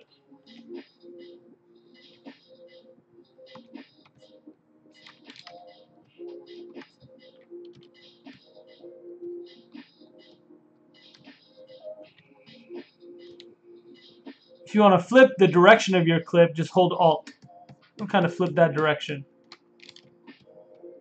Now I know this is going to look wonky once I get out of this view, but at least it'll give me the blocking that I want.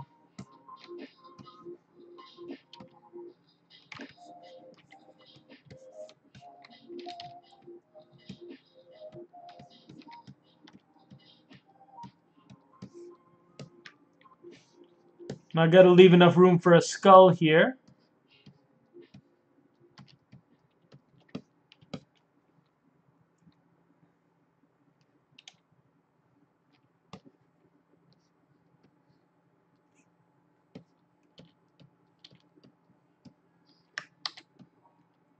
Just turn off my spotlight in order to see what this mesh is looking like.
I'm going to draw a quick face in there so I know what way my character is facing.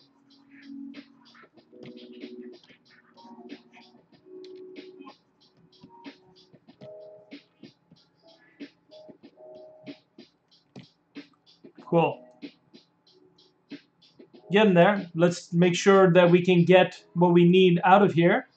So I'll go now, instead of Transpose Master T-Pose Mesh, I'll click T-Pose to Sub-T. And it should move all of my subtools into place. And there we go. There's our first start at the base mesh. Let's turn the actual base on. Looking at it now, it looks like it's a bit too big, but let's see. There's some gravel and stuff on top.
I'm going to go under my Z-App link again because I've resized my spotlight, and I'm going to clear all these views.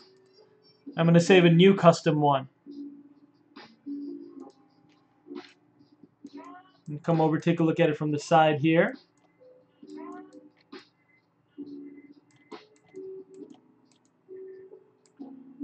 Turn on perspective for this one.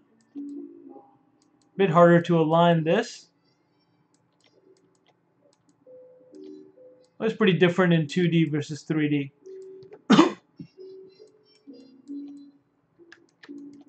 try to see from the back.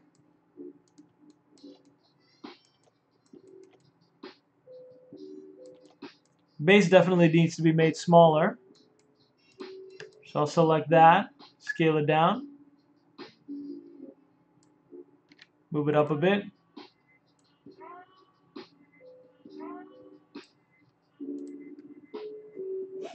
Looks like there's a bit of gravel, but not that much. And move the whole base up.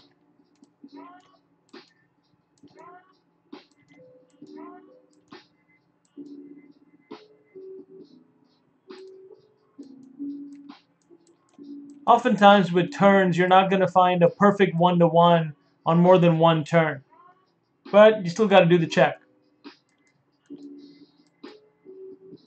See, on here, this arm looks a lot straighter than it does over here or there. So you'll have to find your own balance a lot of the time. What looks best to you?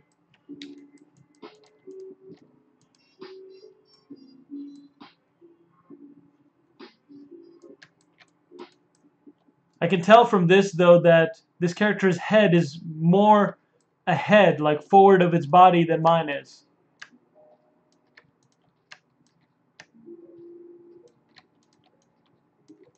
It's also slightly looking down, whereas mine is slightly just looking straight vertical. So I can try to match the angle of that chin.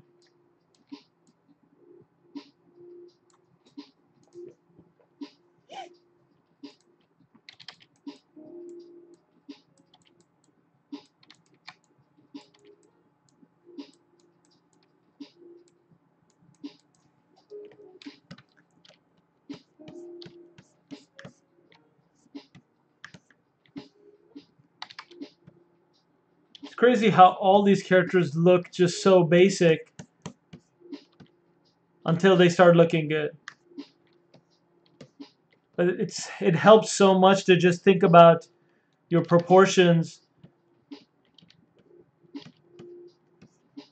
like this, rather than spending all the time detailing everything up.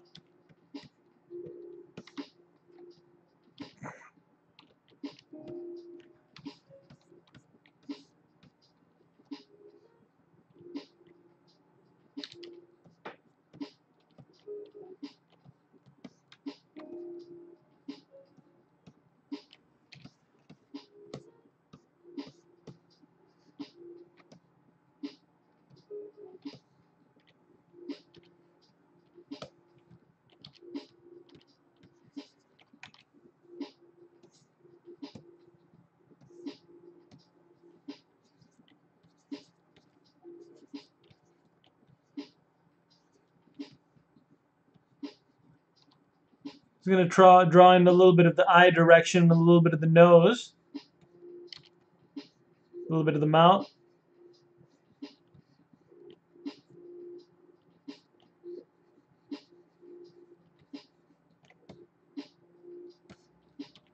Just so I can start laying out the proportions a bit better.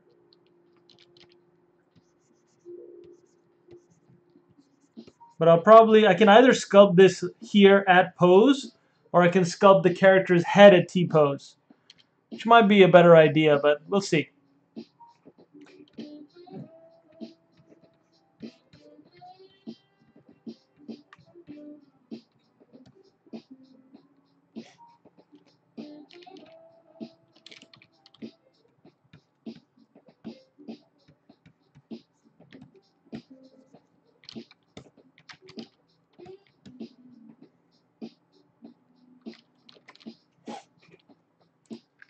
Starting a haircut, I could either append another primitive, or I could just start with the existing head shape and start shaping that more into hair, or I could mask it and then extract a piece. So there's a lot of options available. There's also fun insert mesh brushes, like the IMM body parts, which has ears. There we go. I can just drop an ear into place. Now this character's ear is pretty far back on the body, on the head I mean, and it's pretty low. It's a big ear, very visible, so I got to start thinking about it and blocking it in too. But for now, I won't really care about the actual shape of it.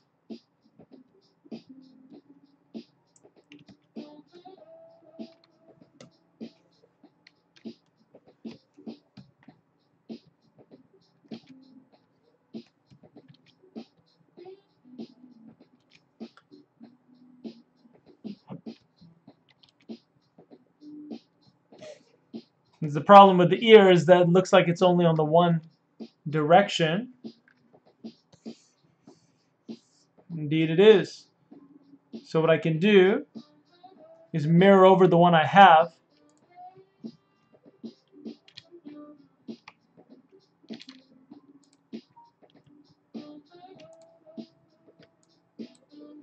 So we gotta draw it out again.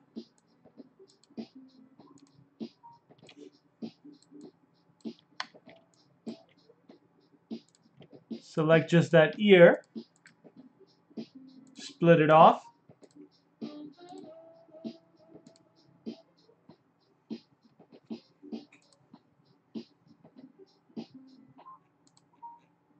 We'll do a Subtool Master mirror on the x-axis and see what that does.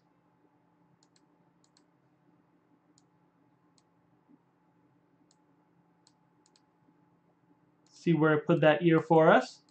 Way back there, but that's what we needed.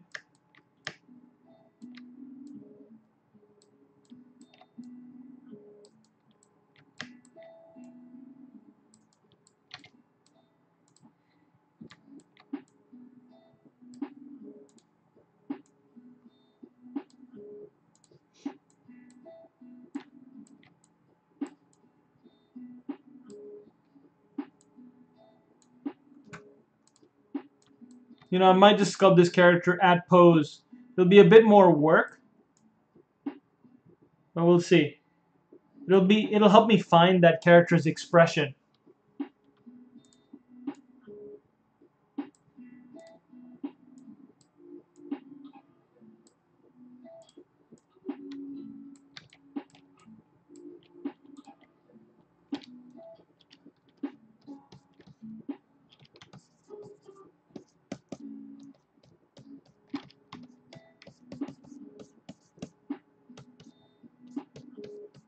But don't want to get into detailing. I don't want to get trapped in that just yet.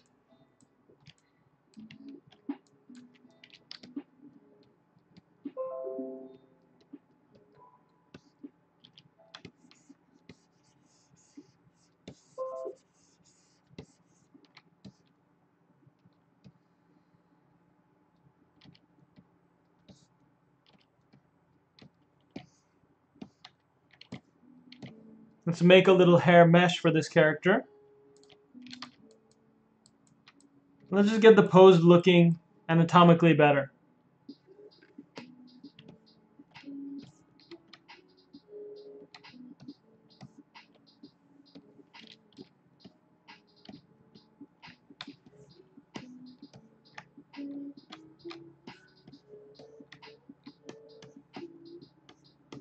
This character's carrying a heavy load. He's got a heavy load to bear.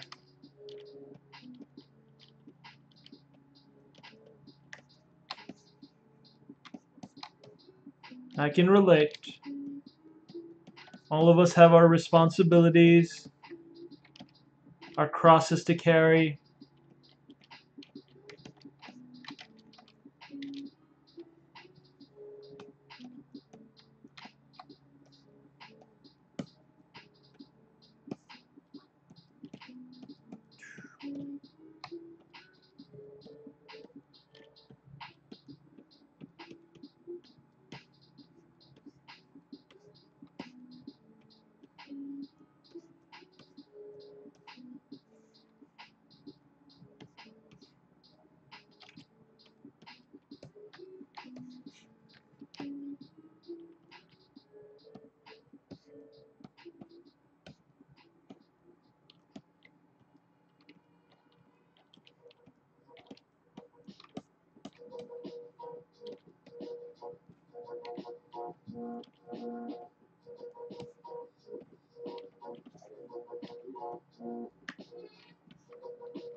Taking my time with this step because it's important.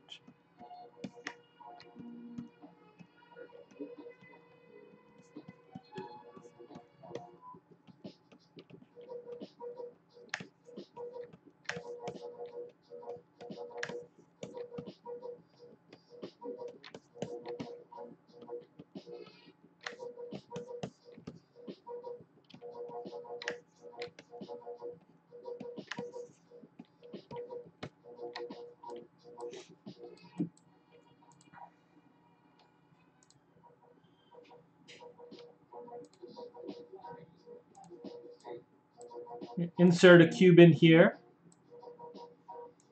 for this foot. It's weird to just have that leg be hanging up.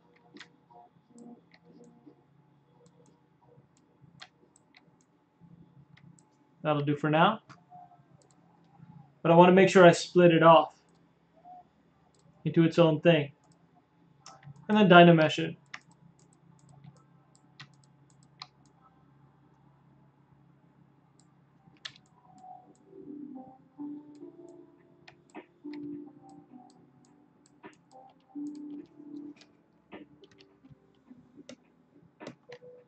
Select the mask lasso here.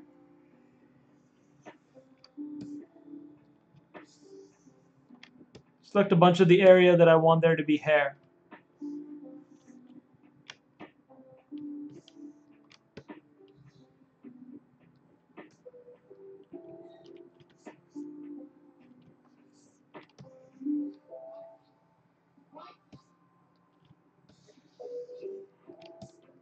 Alright, and then I can do a mesh extract.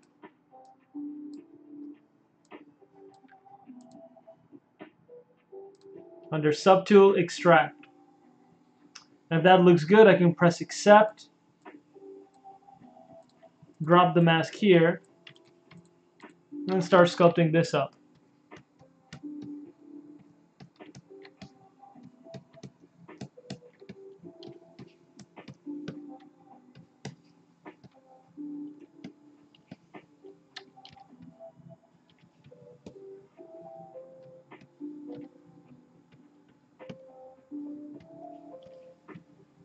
Now for this kind of hair,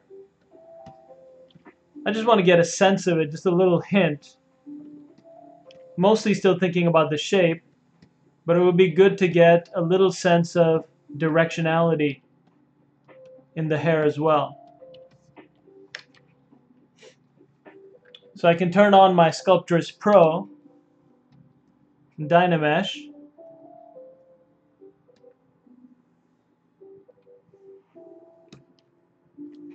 probably use something like my snake hook brush.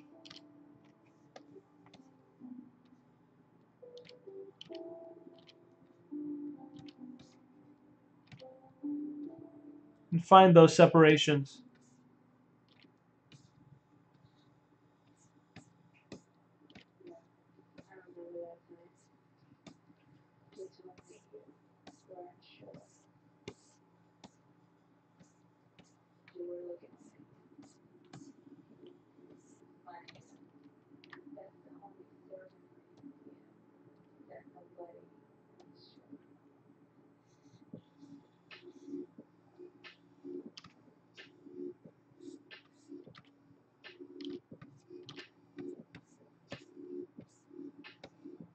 Trying to find that point where the hair originates.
I'm pretty happy with this as a base start blockout.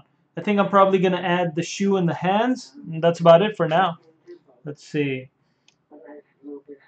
For the shoe, that should be easy. I can duplicate this one, move it back and into place.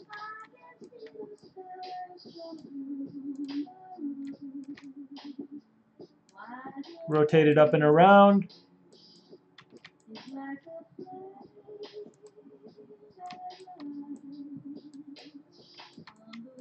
Get it into place.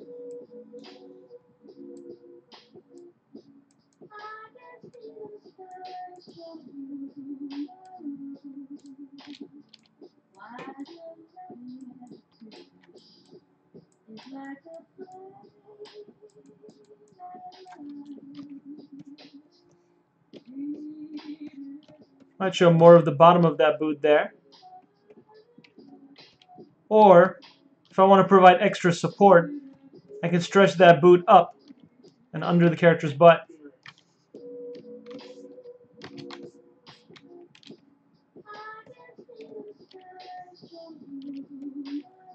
Just inflate that area.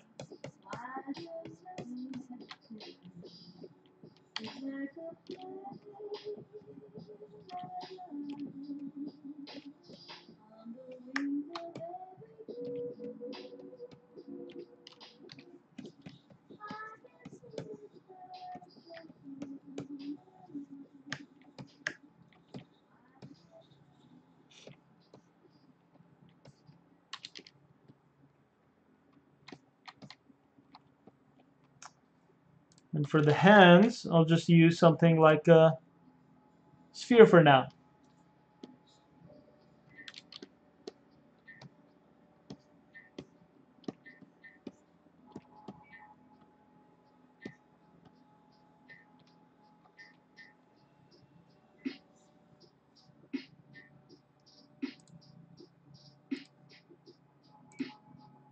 Duplicate that and move it over.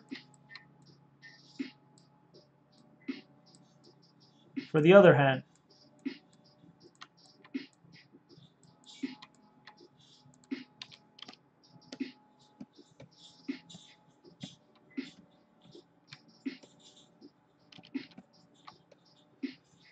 Okay. Good start there.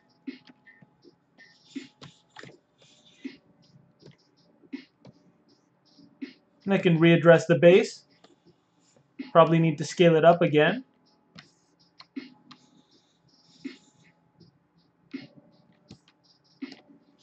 And then move it out a bit. Too much of the space right now. It's under the backpack, and looks like the backpack can hang out a little bit off of it. I may also clip the top of it, so I have more top area to work with. It's better. Move it down a bit. And, you know, I haven't saved in a while, so let me save before I lose all my work.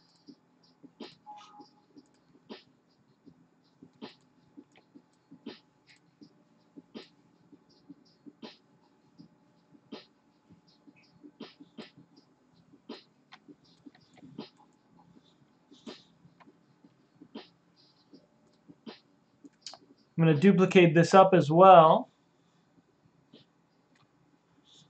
Move it up and scale it down.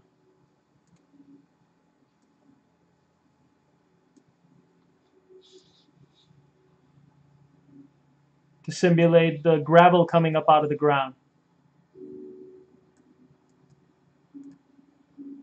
Dynamesh it at a bit of a lower resolution.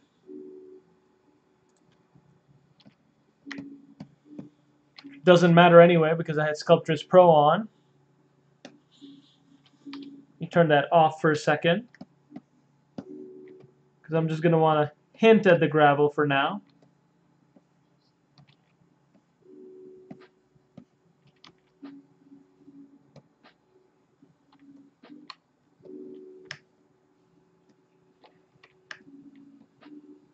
Let's take a look at only the gravel. I know you guys are saying, what's gravel? It's just the ground.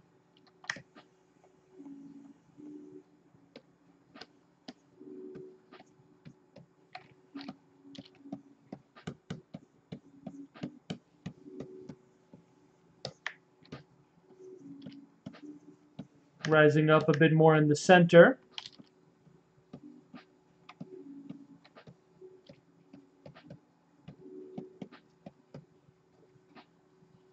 Just divide it up a bit, or just Dynamesh it at a higher resolution.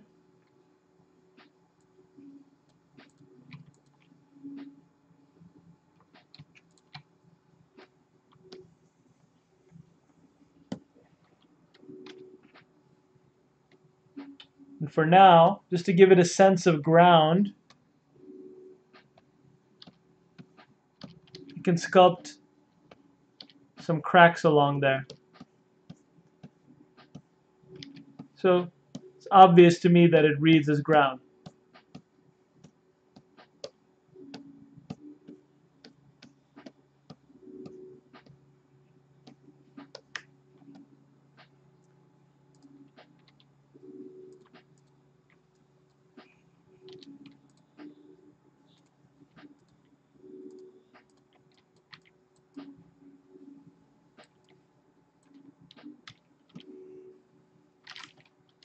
Now this character is pretty blocky, but I still want to be able to get a hint of its proportions in there. So when I do get to the sculpting stage, I can just jump right in.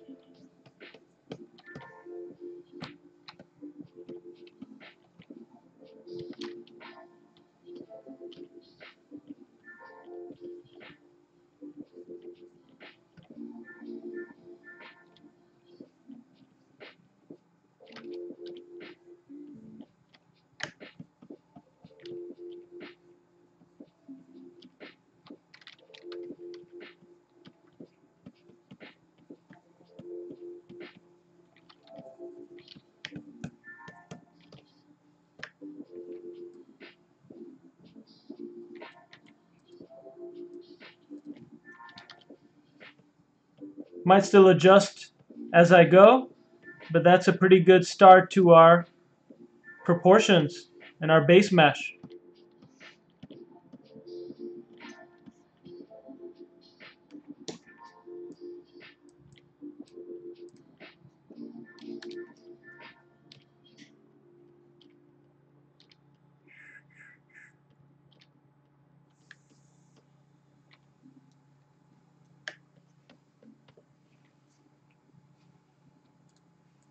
Let's draw that out from a few angles so we can observe it.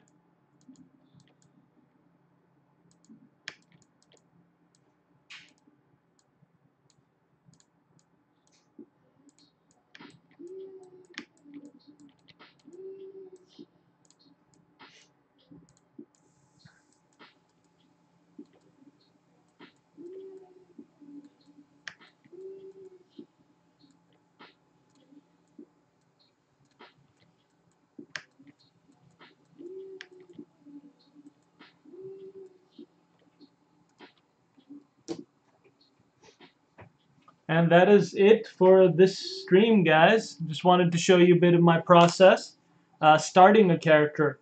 So this is just the first pass at about an hour and blocking in all the base shapes. And we'll take it from here next week and start doing some detailing, start adding a bit more of the appeal of the character on the face, start refining a bit more of the posing and the anatomy, and start defining a bit of the clothing and the tech. So thanks for watching me today, and I hope to see you guys next week, Monday at 8 a.m. to 10 a.m. Pacific Standard Time. Last check to see if you guys have any questions. Max Dale saying eyes look a bit more like a horizontal rectangle. Probably, you're right. I'll have to hit up the eyes for sure. Usually I'll actually put in like a insert sphere or something, bury that in. So I'll show you guys that technique next week. Cool. And then hopefully we'll take this character all the way to print in about a month or so. All right. Thanks for joining me all.